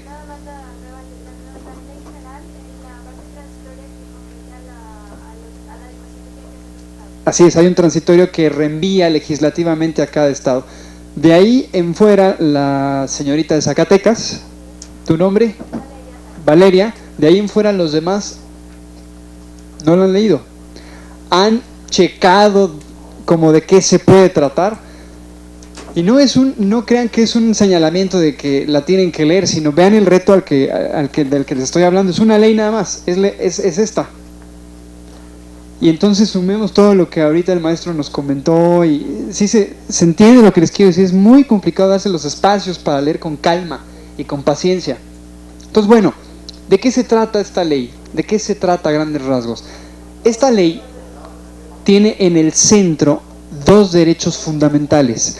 Pero yo no quiero hablarle de los derechos como un discurso, quiero hablarle de los derechos como normas. ¿Alguien de pura casualidad tiene constitución política? Rápido, ¿la puedo ubicar? ¿Tú me permites leer? ¿Me prestas tu voz para leer? Sí. No, ¿alguien la tiene así rápido en el juguete o en un librito o alguna? Tú la tienes. Ayúdame, por favor, préstame tu voz. ¿Tú te llamas? Dalia. Préstame tu voz para leer el segundo párrafo del artículo primero constitucional. Que ese sí les pediría que la mayoría de ustedes ya lo tuvieran en la memoria, aunque no sean abogados. O sea, ya escuché que hay economistas y politólogos, pero es que hay que aprenderse casi de memoria ese párrafo. Por favor. Las normas relativas a los derechos humanos se interpretarán de conformidad con esta Constitución y con los tratados internacionales de la materia, favoreciendo en todo tiempo a las personas la protección más amplia. Hay problemas y también me bajo para... A ver. La señorita dijo, las normas relativas a derechos humanos. No leyó los derechos humanos. ¿Y qué diferencia hay? Hay mucha diferencia, ¿no? Entre decir, los derechos humanos se interpretarán, a decir, las normas relativas a derechos humanos. Porque eso significa que cada derecho humano está, digámoslo así, encriptado en una norma que obliga al intérprete, quien quiera hacer de ustedes el intérprete, no tiene que ser abogado, el intérprete que se enfrenta con la norma, a estudiar el lenguaje normativo, un sujeto obligado, un sujeto titular, un núcleo esencial, una garantía, una extensión, una remisión legislativa, un lenguaje poco claro. ¿Minerva? ¿De Zacatecas? No. Valeria, cuando tú leíste alguna parte de la ley, a eso poco que leíste, dime un porcentaje que entendiste. Esa parte de la declaración normativa que tiene, no, es prácticamente en general, no, de hecho no da ninguna pauta. No da ninguna pauta. Y si ustedes comienzan a estudiarla, van a leer un lenguaje totalmente legislativo y técnico, cuando esto tendría que ser de una manera más sencilla para que cualquier persona la abra y la entienda. Pero un primer reto de ese tema de la inclusión de la sociedad es el lenguaje que usa el parlamento, el lenguaje que usa un abogado, el lenguaje que usa el político. Porque si checan la ley, empezarán a ver un montón de conceptos indeterminados, sujetos obligados, parámetro, cuotas, reenvíos. Es muy complicado entenderle. Entonces yo me quiero centrar, dije que íbamos a hablar de 4 puntos, ¿no? El contexto ya lo marcamos y el segundo era el objeto de la ley. El objeto de la ley, y regreso acá para leérselos, está en el artículo 4, que para mí es lo más importante, porque el artículo 4 precisa el alcance del derecho del que vamos a hablar. El artículo 4, se los leo, dice: el derecho humano de acceso a la información, este es el primer derecho, les dije que eran 2. Este primero dice, comprende solicitar, investigar, difundir, buscar y recibir información. Es decir, hay 5 conductas protegidas en la ley. No es nada más pedir la información. Ese es el derecho base. Ahora, ¿quiénes son los sujetos obligados? Esta propia ley marca ejecutivo, legislativo, judicial, órganos autónomos, sindicatos, fideicomisos públicos y cualquier persona que ejerza. Me estás siguiendo tú con la voz, dilo si quieres en voz fuerte. Un cargo público, y acá tú también, ¿cómo te llamas del saco blanco? Diana. Cualquier persona que ¿qué?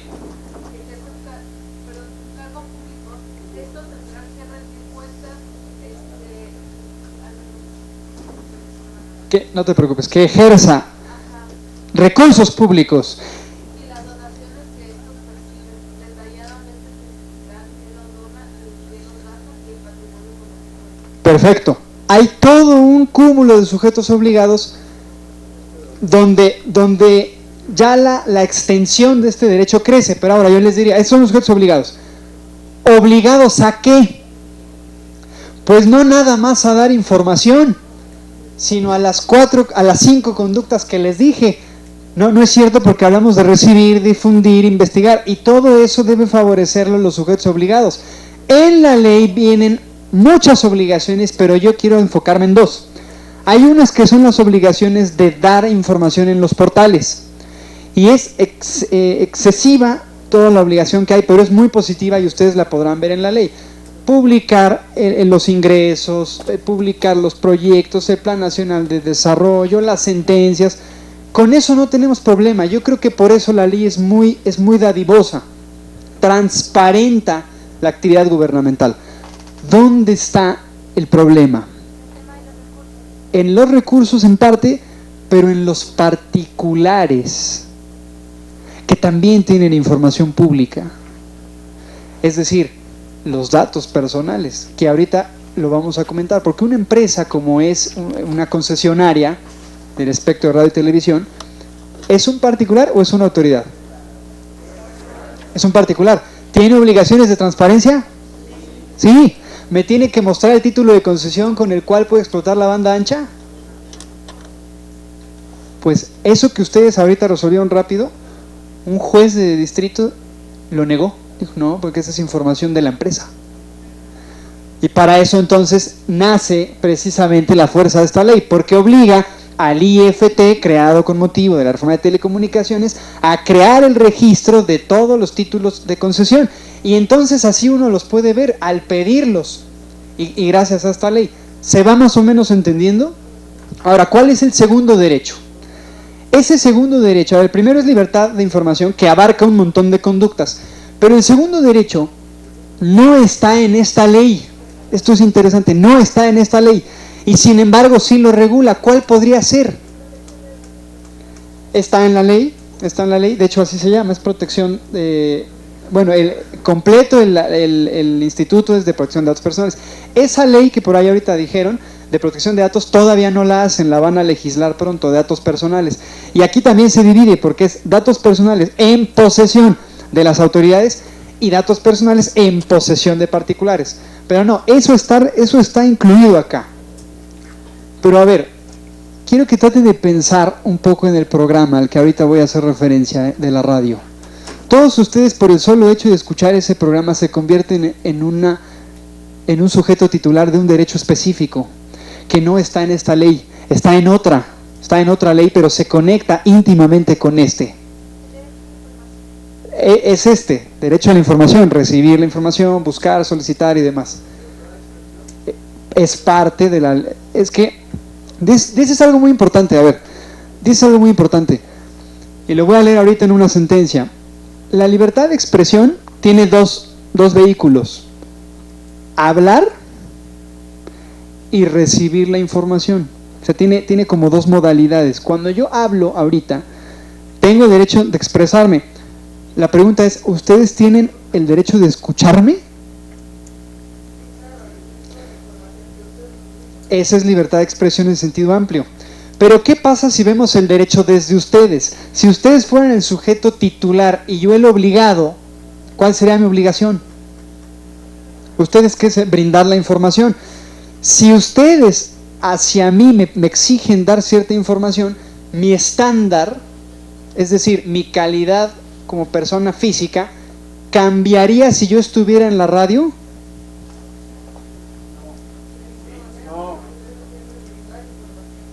Claro, pero la información que ahorita pueden dar ellos o yo cambia si alguno de nosotros estuviera en la radio. ¿Por qué es difusión? Porque los medios que tengo crecen. Entonces ahí tú ya no eres nada más quien ejercita el derecho a la información. Quiero que alguien lo piense. ¿Cómo se llaman todos ustedes al estar escuchando una información? Receptores. Y entonces ahí uno recuerda el camino, ¿no? Un emisor, un receptor. ¿Y eso cómo se llama en materia de radio y televisión? Radio escuchas. Más concretamente, casi más concretamente, casi, ¿cómo dije? Fuerte. Audiencias. Alguien, por favor, ubique el artículo 6, por favor, de la Constitución. En el artículo 6, apartado B, última fracción, la séptima, hay un renglón súper importante que quiero que lean, porque de él voy a desprender la tercera parte de esta plática. ¿Cómo voy de tiempo acá? ¿Cómo voy de tiempo? 5. Ya ubicaron esta fracción, se las digo. La ley va a reglamentar los derechos de los usuarios de telecomunicaciones, es decir, quienes tienen un celular, y de las audiencias. Así lo suelta. Y nos remite a la Ley Federal de Radio y Telecomunicaciones, donde ya hay un apartado de los derechos de las audiencias. Entonces, esta ley de la que estamos hablando se conecta con esta otra ley de radio y televisión. ¿Están de acuerdo? Ese es el objeto, la información. ¿Y cuáles son los derechos en juego? Libertad de expresión con sus vertientes y el derecho de las audiencias. Y bueno, a ver, última parte, que era, ¿alguien de pura casualidad lo recuerda? Medios de defensa. Bueno, ¿y qué hacemos? A ver, yo le pido información a los entes, a los órganos garantes y no me la dan. Porque puedo pedir cualquier información, cualquiera. Claro, hay capítulos de información reservada y confidencial.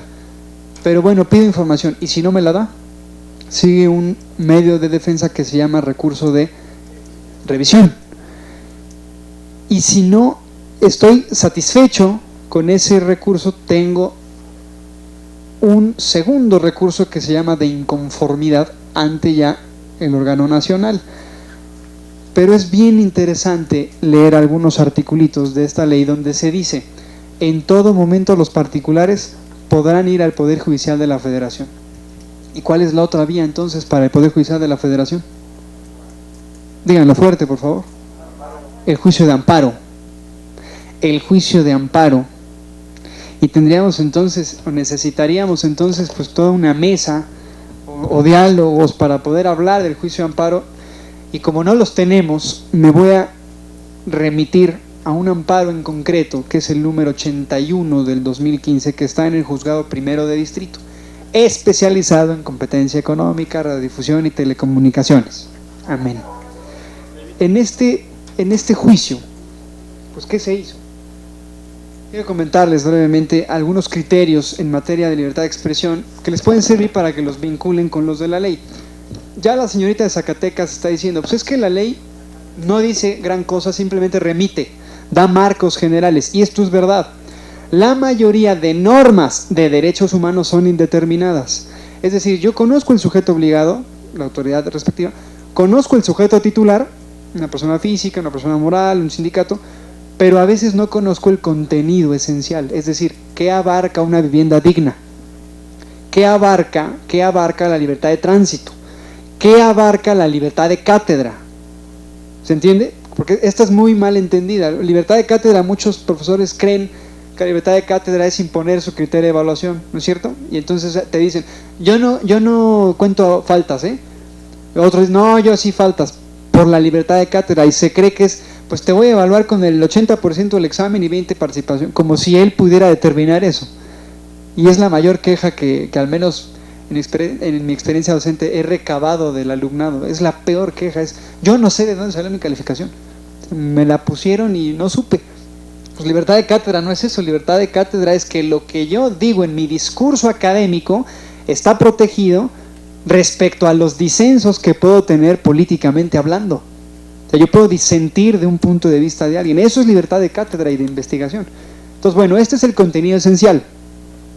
Y como son la mayoría indeterminados, pues ¿cuál es el contenido esencial de las audiencias o de la libertad de expresión? Pues para ello déjenme leerles un criterio que hicieron los propios tribunales en el caso de la periodista que ustedes bien conocen, exactamente, y que tratando de seguir un poco el estilo tan elegante que ella tenía, pues no tenía por qué decir nombres, ¿no? Era la periodista que, como ustedes conocen, el 13 de marzo, 13, 14, 15 de marzo de este año empiezan a haber los conflictos en MBS, se publican, y aquí está el marco más o menos, se publican unos lineamientos editoriales. Estos lineamientos editoriales los tenía que seguir pues el grupo que armaba el equipo de investigaciones especiales. ¿Cómo se llama eso? ¿Cómo se llama el hecho de que antes de que yo diga una conferencia, un discurso, una noticia, se lo pase al comité organizador? ¿Cómo se llama eso? Censura. ¿Y hay que ser juez para entender eso? ¿Hay que tener estudios de doctorado en Cambridge? En Cambridge.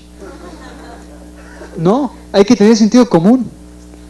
Y el sentido común se tiene con paciencia, estudiando con paciencia, con detalle, no con la vorágine de información que se produce al día en el país. ¿Me doy a entender con esta idea?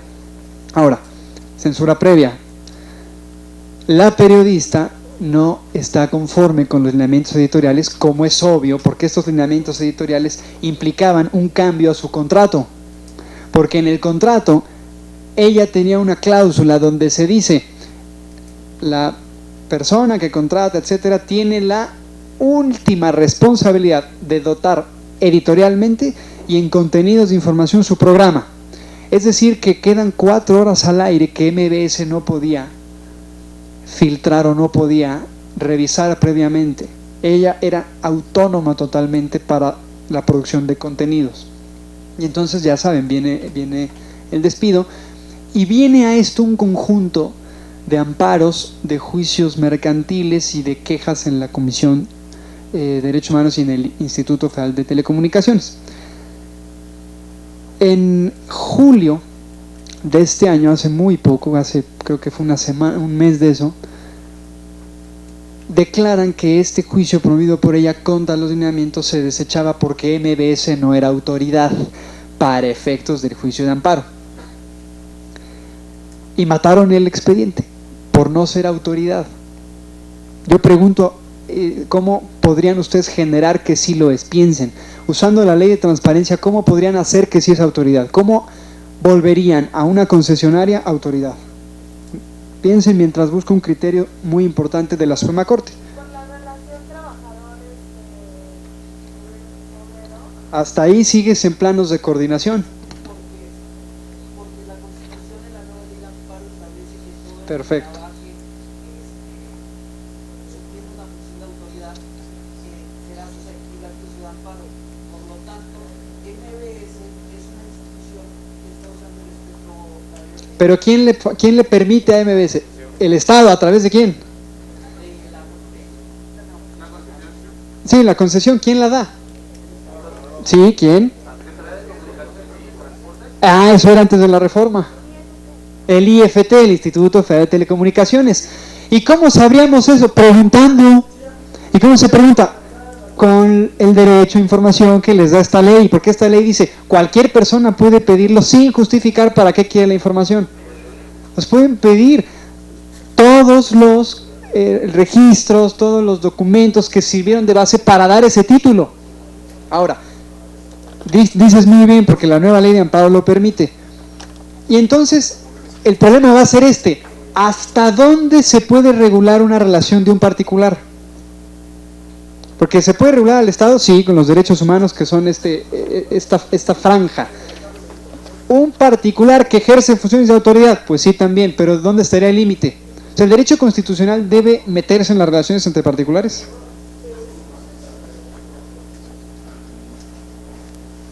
porque tiene que regular que me dejen expresarme, ¿no? Que el Estado no intervenga.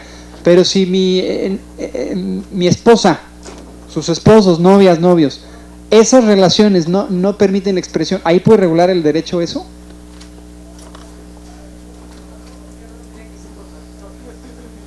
Pero sí pueden poner, imagínense que un día saliera una ley que dijera, ley de convivencia, ¿qué dijiste?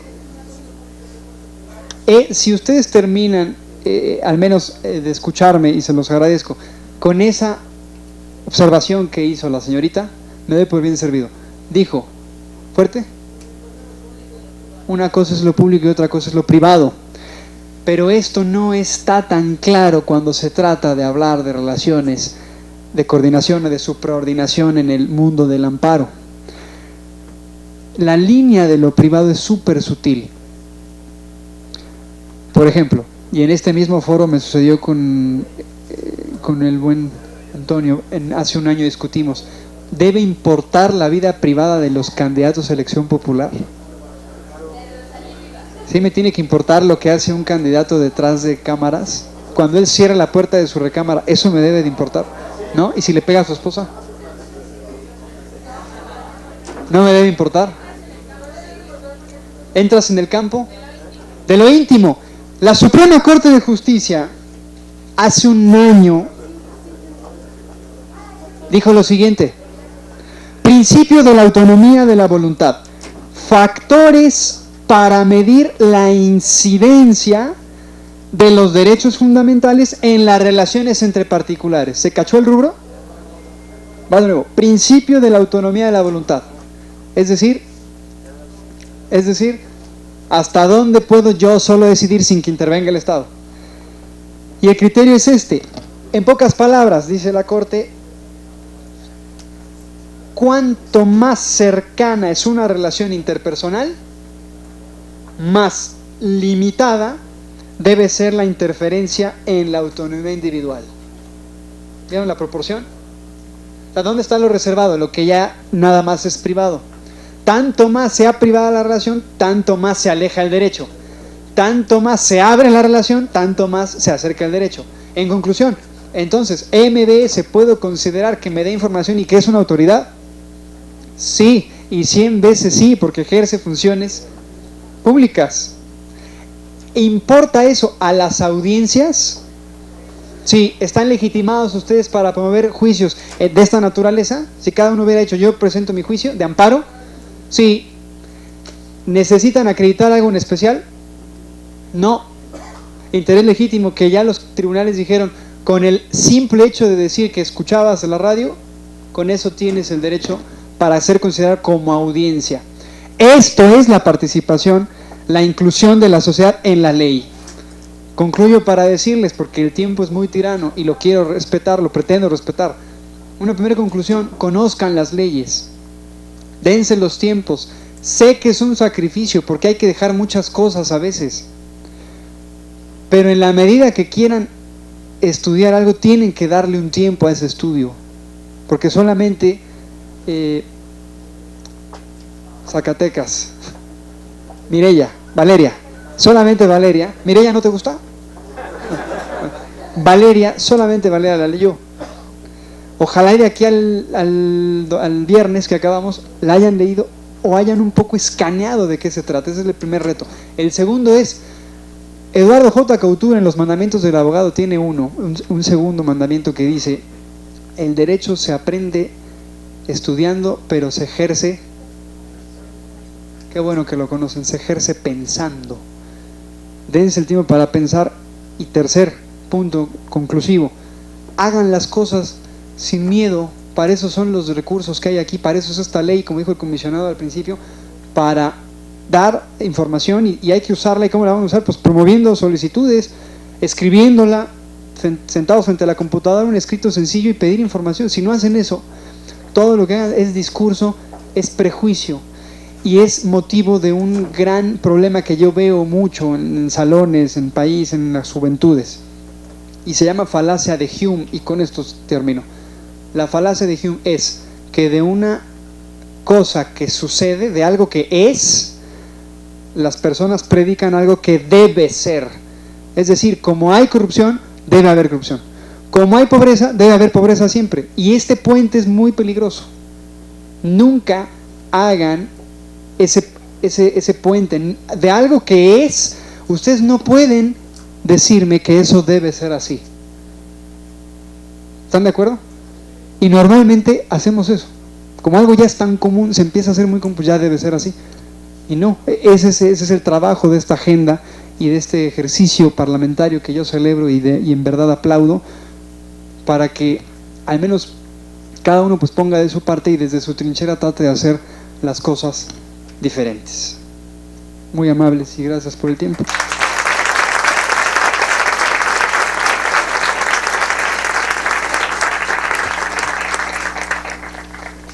Se nos fue.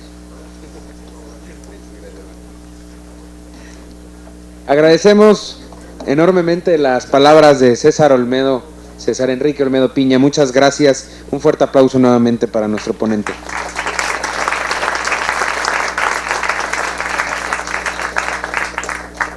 Y para cerrar ya esta extensa jornada de participaciones de nuestros expertos en las distintas materias que se abordarán a lo largo del Parlamento, para nosotros es un honor verdaderamente tener aquí a Eduardo Bojórquez, quien es director de Transparencia Mexicana.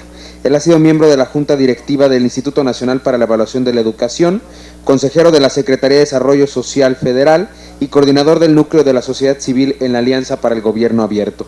Ha publicado artículos en Nexos, en Letras Libres y en este país. Además, ha impulsado el Parlamento Abierto en México durante los últimos 3 años y es autor de Hacia el Parlamento Abierto en México. Es integrante del Consejo Asesor de Datos Abiertos del Gobierno de la República y promotor de la iniciativa 3 de 3. Un fuerte aplauso para Eduardo Bojórquez.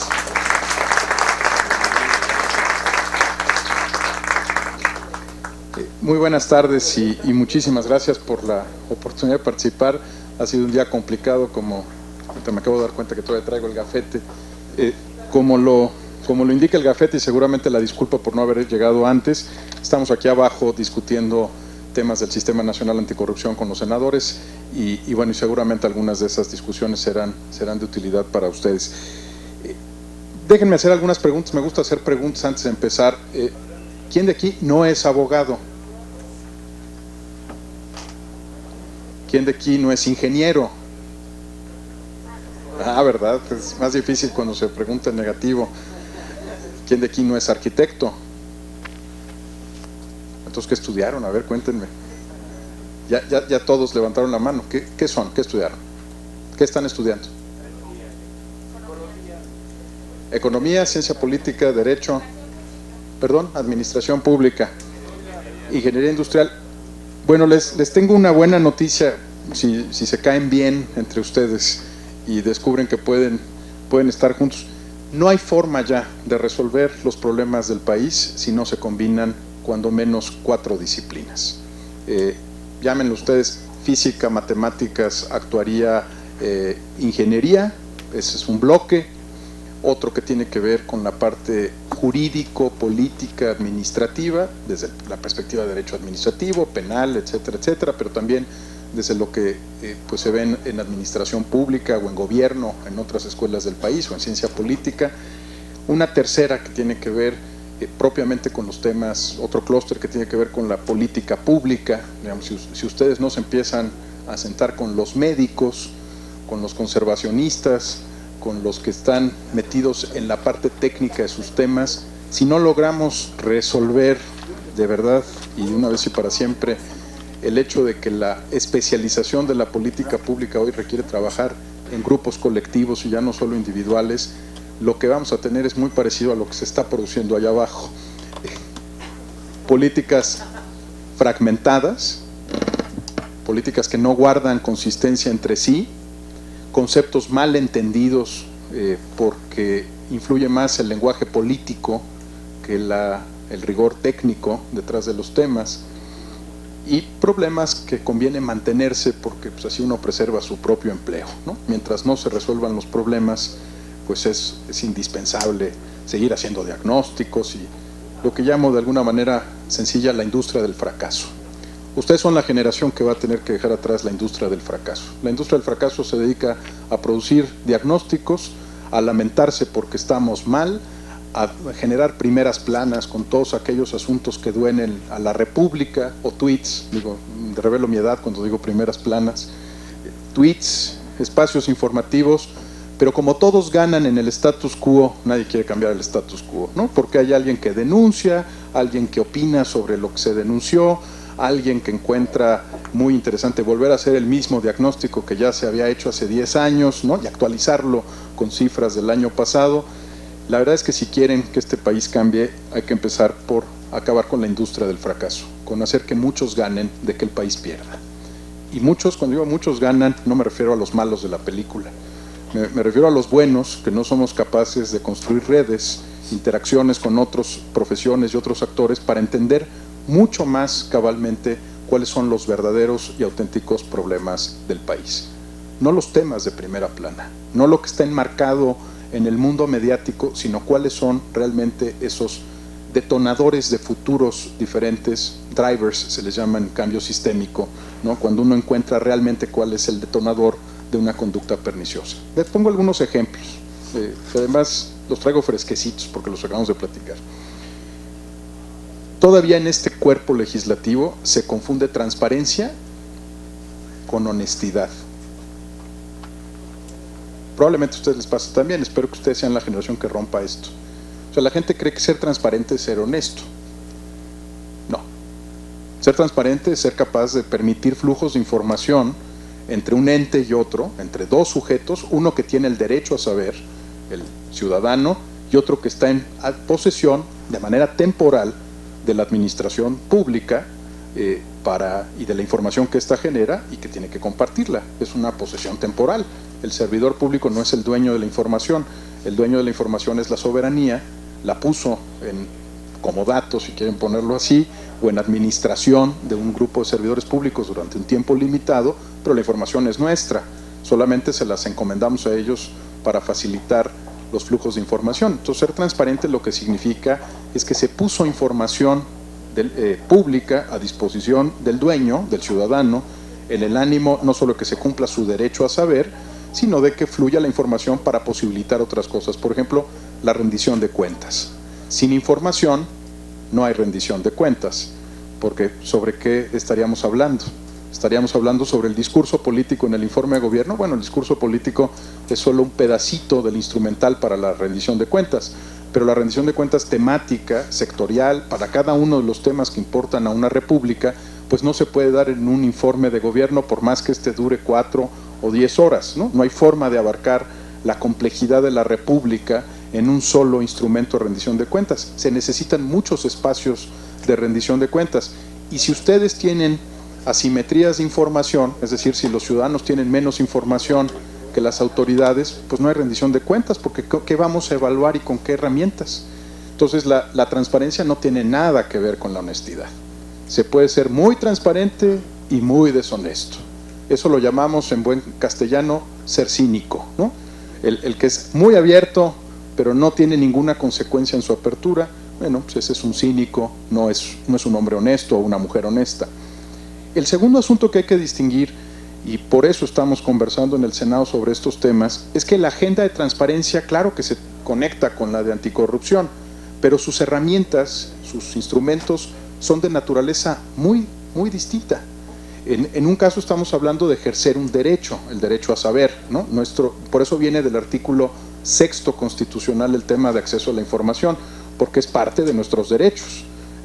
Y como ustedes saben, a partir de la reforma constitucional de 2011, los derechos se hacen exigibles de manera más importante, porque somos titulares de ellos y podemos llevarlos a la Suprema Corte de Justicia, exigir que se cumpla el derecho a la educación, el derecho a saber y otros derechos que están en ese paquete de derechos humanos de los ciudadanos mexicanos o las personas en México.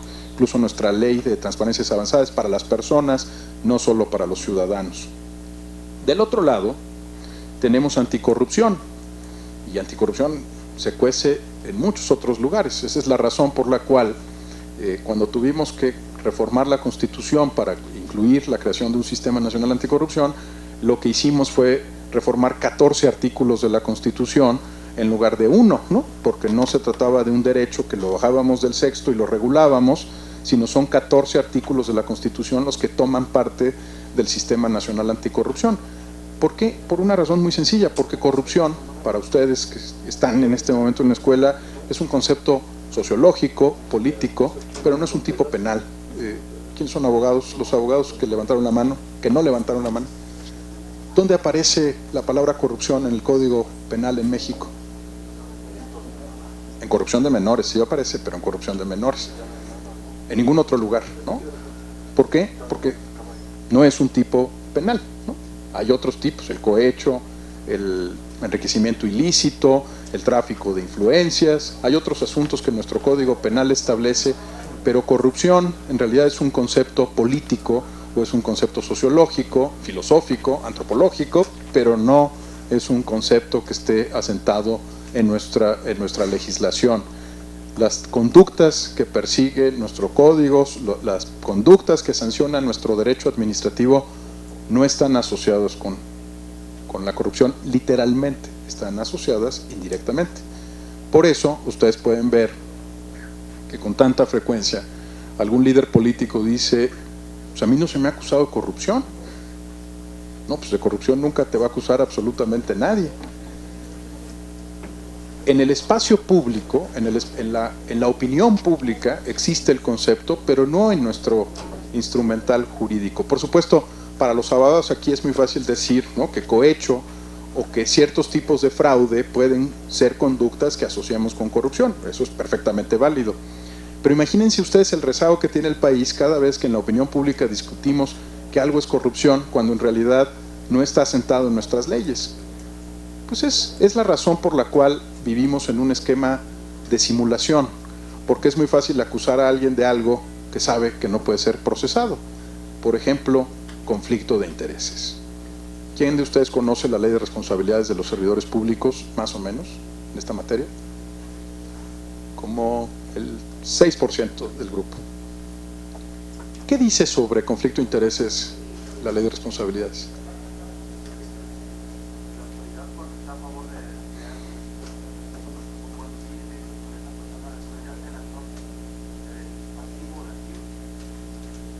Pues lo que dice básicamente es que si a tu juicio tienes conflicto de intereses, debes de notificar a tu superior jerárquico para que éste, a su juicio, también determine qué debe hacer para prevenir ese conflicto de intereses, y que por supuesto cuando se dé esa situación en la que pones por encima el interés público, un interés de un particular, pues puede ser sujeto de estar en esta condición, porque el conflicto de intereses es una condición, no un delito.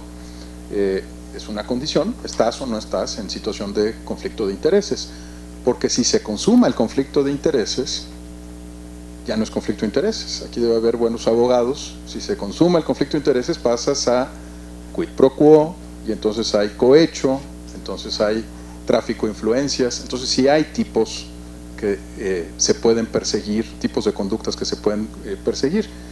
Por eso, ven ustedes cómo hemos hecho como país maravillas con el tema de conflicto de intereses, ¿no? Muchas gracias.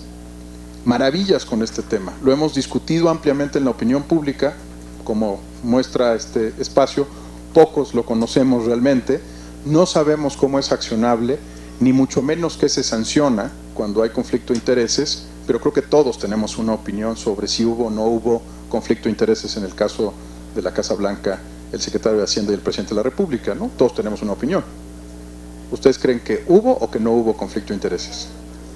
Que sí hubo. Ok, bueno, lo que acaban de ver, señores parlamentarios, es la brecha entre la opinión pública y el marco jurídico. Si no cerramos la brecha, lo que vamos a tener es mucha política, mucha opinión pública, pero poco Estado de Derecho, poco cumplimiento efectivo de la norma en la realidad. Y esa es la gran tentación que tiene un órgano parlamentario, la de discutir lo político, pero no entrar al fondo técnico del asunto, no a resolver un problema de política pública. Si el gobierno federal tiene una legislación pobre en materia de conflicto de intereses, no les quiero decir lo que tienen o no tienen más bien estados y municipios en esta materia. Hay gobernadores que son dueños de una distribuidora automotriz y que deciden comprarle a su distribuidora automotriz los automóviles para las patrullas del Estado, y no ven conflicto de intereses alguno, ¿no? Ellos dicen, no, todo esto es transparente, ¿no? Todo el mundo sabía que yo era el dueño de la Toyota, ¿no? ¿Quién no lo sabía cuando me eligió? ¿Cómo no se dieron cuenta que me los iba a comprar a mí mismo? Pues ¿para qué creen que quería ser candidato? ¿Para defender el interés público? No, están confundidos, ustedes no han entendido cómo funciona esto. Ustedes verán también que por ejemplo, es muy frecuente. Olvídense de nepotismo y otras prácticas que sí están descritas en nuestras leyes de responsabilidades. El puro tema de conflicto de intereses, que hay legisladores que presiden una cámara de transporte, del autotransporte de carga, por ejemplo, y son presidentes de la comisión de transporte. En otras palabras, ellos se regulan a sí mismos, ¿no? ¿Y eso no es conflicto de intereses? Yo creo que sí, ¿no? ¿Cómo va a presidir la comisión el regulado por la comisión? Sin duda se beneficiaría de su presencia en esa comisión, pero presidirla y ser capaz, por los instrumentos parlamentarios, de llamar o no llamar a votación a un tema, pues es un asunto bastante delicado, ¿no? Entonces, aquí el que tiene más conflicto de intereses preside la comisión legislativa. ¡Wow! Un último ejemplo. Cuando el presidente de la República instruye las 8 acciones ejecutivas para la Administración Pública Federal, le pide a los servidores públicos que llenen una declaración de conflicto de intereses. Así la llamaron. Yo creo que no estudiaron mucho el tema cuando lo propusieron, porque pues tú no puedes declarar tus conflictos de interés, ¿no? Estarías en conflicto de intereses si tienes que declarar tus conflictos de interés. Tienes que declarar tus intereses, no tus conflictos de interés. Por eso, si ustedes se meten a revisar las declaraciones sobre conflicto de intereses que aparecen en algunas páginas web de los funcionarios que las presentaron, pues dicen, yo no tengo ningún conflicto de interés, ¿no? Pues ¿cómo vas a tenerlo si tú te autoevaluaste? Un tercero independiente tendría que ver, a partir de tus intereses, tus facultades, atribuciones, competencias, si existe o no riesgo de potencial conflicto de intereses. Porque, insisto, si se consuma el conflicto de intereses, entonces tendríamos que pasar a otro tipo de discusión, ya del orden penal o administrativo, pero en otros tipos o supuestos. ¿Por qué les planteo esto? Porque el reto que ustedes tienen como parlamentarios estos días es no solamente tener una postura política, sino ser capaces de formar una postura técnica. Y estamos muy mal acostumbrados a pensar que los órganos legislativos son órganos exclusivamente de representación política. No, su naturaleza es técnica. Su objetivo es reducir el riesgo de que un evento se presente en la realidad o corregir una tendencia histórica o afectar una política pública. Lo que necesita el Congreso hoy día no es políticos competentes, son expertos en las materias, y cuando no lo sean, los órganos técnicos que asistan sus decisiones para que éstas sean decisiones basadas en evidencia, no en argucia, no en simpatías, no en ideología, sino en evidencia. Lo que necesitamos es un cuerpo legislativo que soporte sus puntos de vista en evidencia empírica, y no estamos acostumbrados a ello. Tal vez porque tenemos muchos más modelos, ¿cómo se les llama?, de Naciones Unidas que de parlamentos, tal vez porque por años éramos capaces de discutir más el mundo en las escuelas, ¿no? El modelo UNITESO, ¿no? En el ITESO, el Munditam, ¿no? En el ITAM, tal vez porque éramos más capaces de ver el mundo, pero no entender nuestra propia realidad. Estos ejercicios han sido tan inusuales y tan necesarios, pero tan escasos. Porque lo que tenemos que discutir es cómo resolvemos los problemas de la República juntos, con un enfoque multidisciplinario y técnico. Y esa es la razón, y con ello cierro para respetar el tiempo, por la cual hemos impulsado desde hace varios años la idea de parlamentos abiertos. Yo sé que hay un problema semántico cuando nosotros traducimos open como apertura, ¿no? Porque nos imaginamos que es transparencia más avanzada, ¿no? Es como después del capitalismo viene el comunismo, y después del comunismo vienen los chinos, que es una versión mejorada de todo. Cuando decimos abierto en el Parlamento, sí, por supuesto, es transparencia y rendición de cuentas, ¿no? De eso no hay ninguna duda. Es una buena parte de los temas del Congreso abierto. Pero si yo tuviera que destacar una de las 96 variables que medimos en el Parlamento Abierto, que por cierto creo que les dejamos copia para que se circule sobre cómo estamos en cada uno de los 34 órganos legislativos del país, porque además cuando regresen a su lugar de origen va a ser muy importante que ustedes también abran esos congresos. Si hay un tema importante en el Parlamento Abierto, es cómo innova una sociedad, no solo cómo abre al escrutinio público la información, sino cómo es capaz de co-construir con una comunidad las soluciones para esa comunidad. Y en esto hay dos razones de muchas que voy a citar que pueden serles relevantes. La primera es que por más que 128 mexicanos sean capaces de la mayor inteligencia y talento, ¿no? Si tuviéramos 128 senadores excepcionales, aún así, como cuerpo colegiado y en lo individual, serían incapaces de atender con profundidad y expertise todas las agendas que el país tiene. No hay forma. Incluso si nos repartiéramos senador por tema, ¿no? Y hubiera 128 temas, la República se compone de muchas cosas más que 128 temas. Entonces se necesita un espacio de apertura y diálogo con la comunidad para poder resolver los problemas de la comunidad. La otra parte importante detrás del Parlamento Abierto en este lado de innovación es que hoy sin duda, a diferencia de hace 100 años o 200 años cuando fundamos esta república, hoy sin duda el conocimiento está distribuido en más centros de poder, de autoridad y epistémicos. ¿Qué quiero decir con esto? Hace 100 años el que llegaba al Senado concentraba todo, ¿no? Era el que había podido estudiar, el que había podido ir al extranjero, el que había viajado, el que había gobernado su estado. Entonces, en esa persona se concentraba todo el expertise social. Hoy ya no. Hoy esa persona forma parte de comunidades epistémicas más grandes, de corrientes de pensamiento más amplias, y el poder está descentralizado en muchos lugares que no son necesariamente los espacios de representación política. ¿A qué me refiero? A que cuando en la ley de transparencia dijimos que empezamos a trabajar en el modelo de Parlamento Abierto, no nos referíamos a que se transmitieran por el canal del Congreso las reuniones de trabajo solamente, por supuesto eso es deseable, sino que nos estábamos sentando sociedad civil, academia y gobierno para desarrollar juntos la iniciativa de ley que iba a deliberar y abordar este Senado y después la Cámara de Diputados.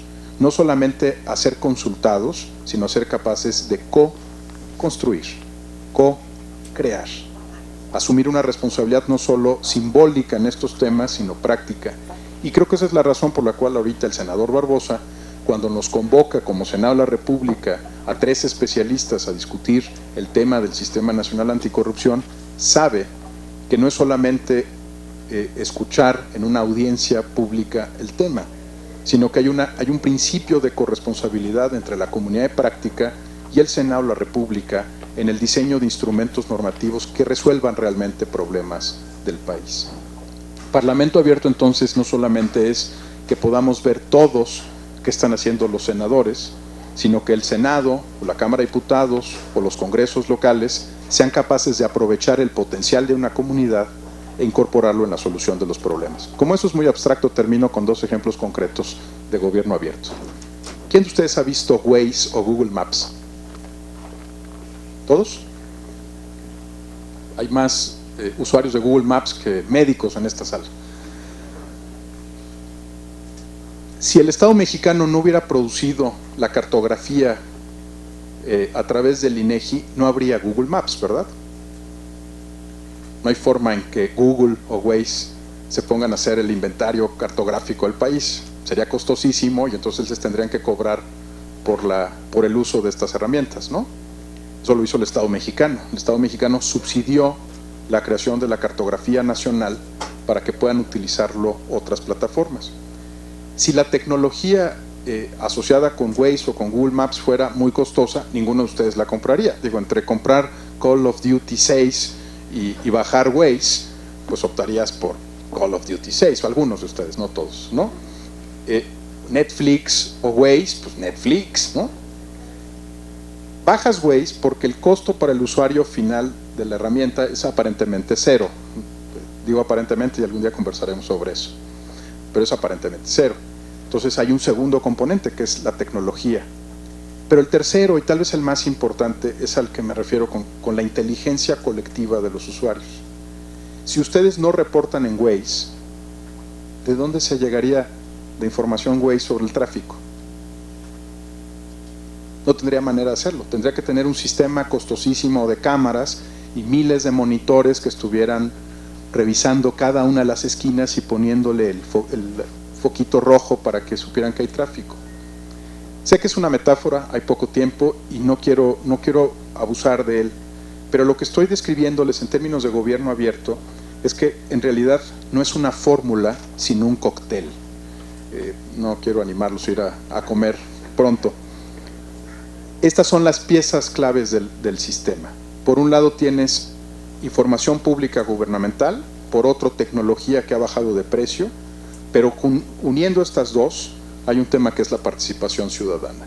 En ese cóctel se producen soluciones a problemas colectivos como el tráfico, y ese es Waze o Google Maps. Y exactamente lo mismo es lo que estamos haciendo en los temas legislativos, aprovechando al máximo las tecnologías disponibles que se han abaratado, los flujos que son cada vez más amplios de información pública, con un entorno de participación ciudadana estratégico que permita construir y solidificar soluciones de gobierno abierto o de parlamento abierto, en el caso del Congreso, para todos ustedes, para beneficio del público. Y la verdad es que el beneficio más grande de esta jornada, no se lo digan a los senadores que amablemente nos invitaron allá abajo, ha sido el de poder llegar a ustedes. Porque si ustedes son capaces de liderazgo, de inteligencia y de cambios efectivos de paradigmas, no tengo la menor duda, este país va a ser otro, no porque cambie lo macro, sino porque habrá tantos cambios en tantos espacios específicos como inteligencia, capacidad de coordinación allá en este espacio. Muchas gracias.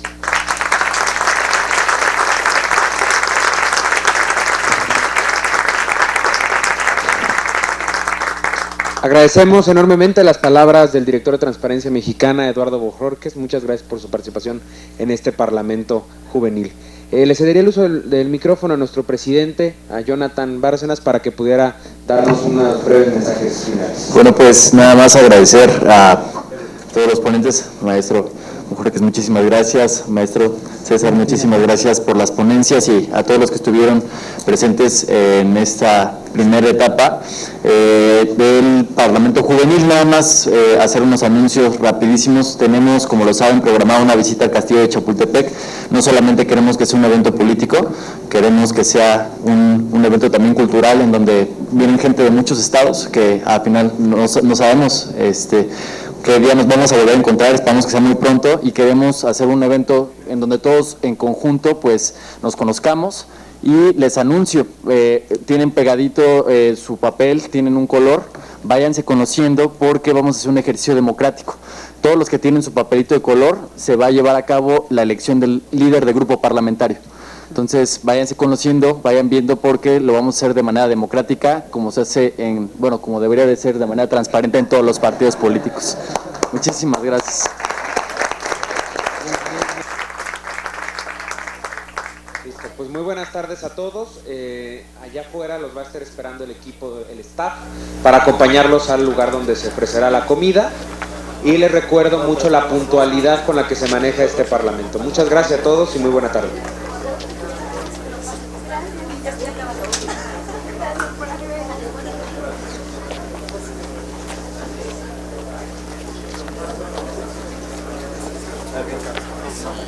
Ah, también eres naranja. Sí. No,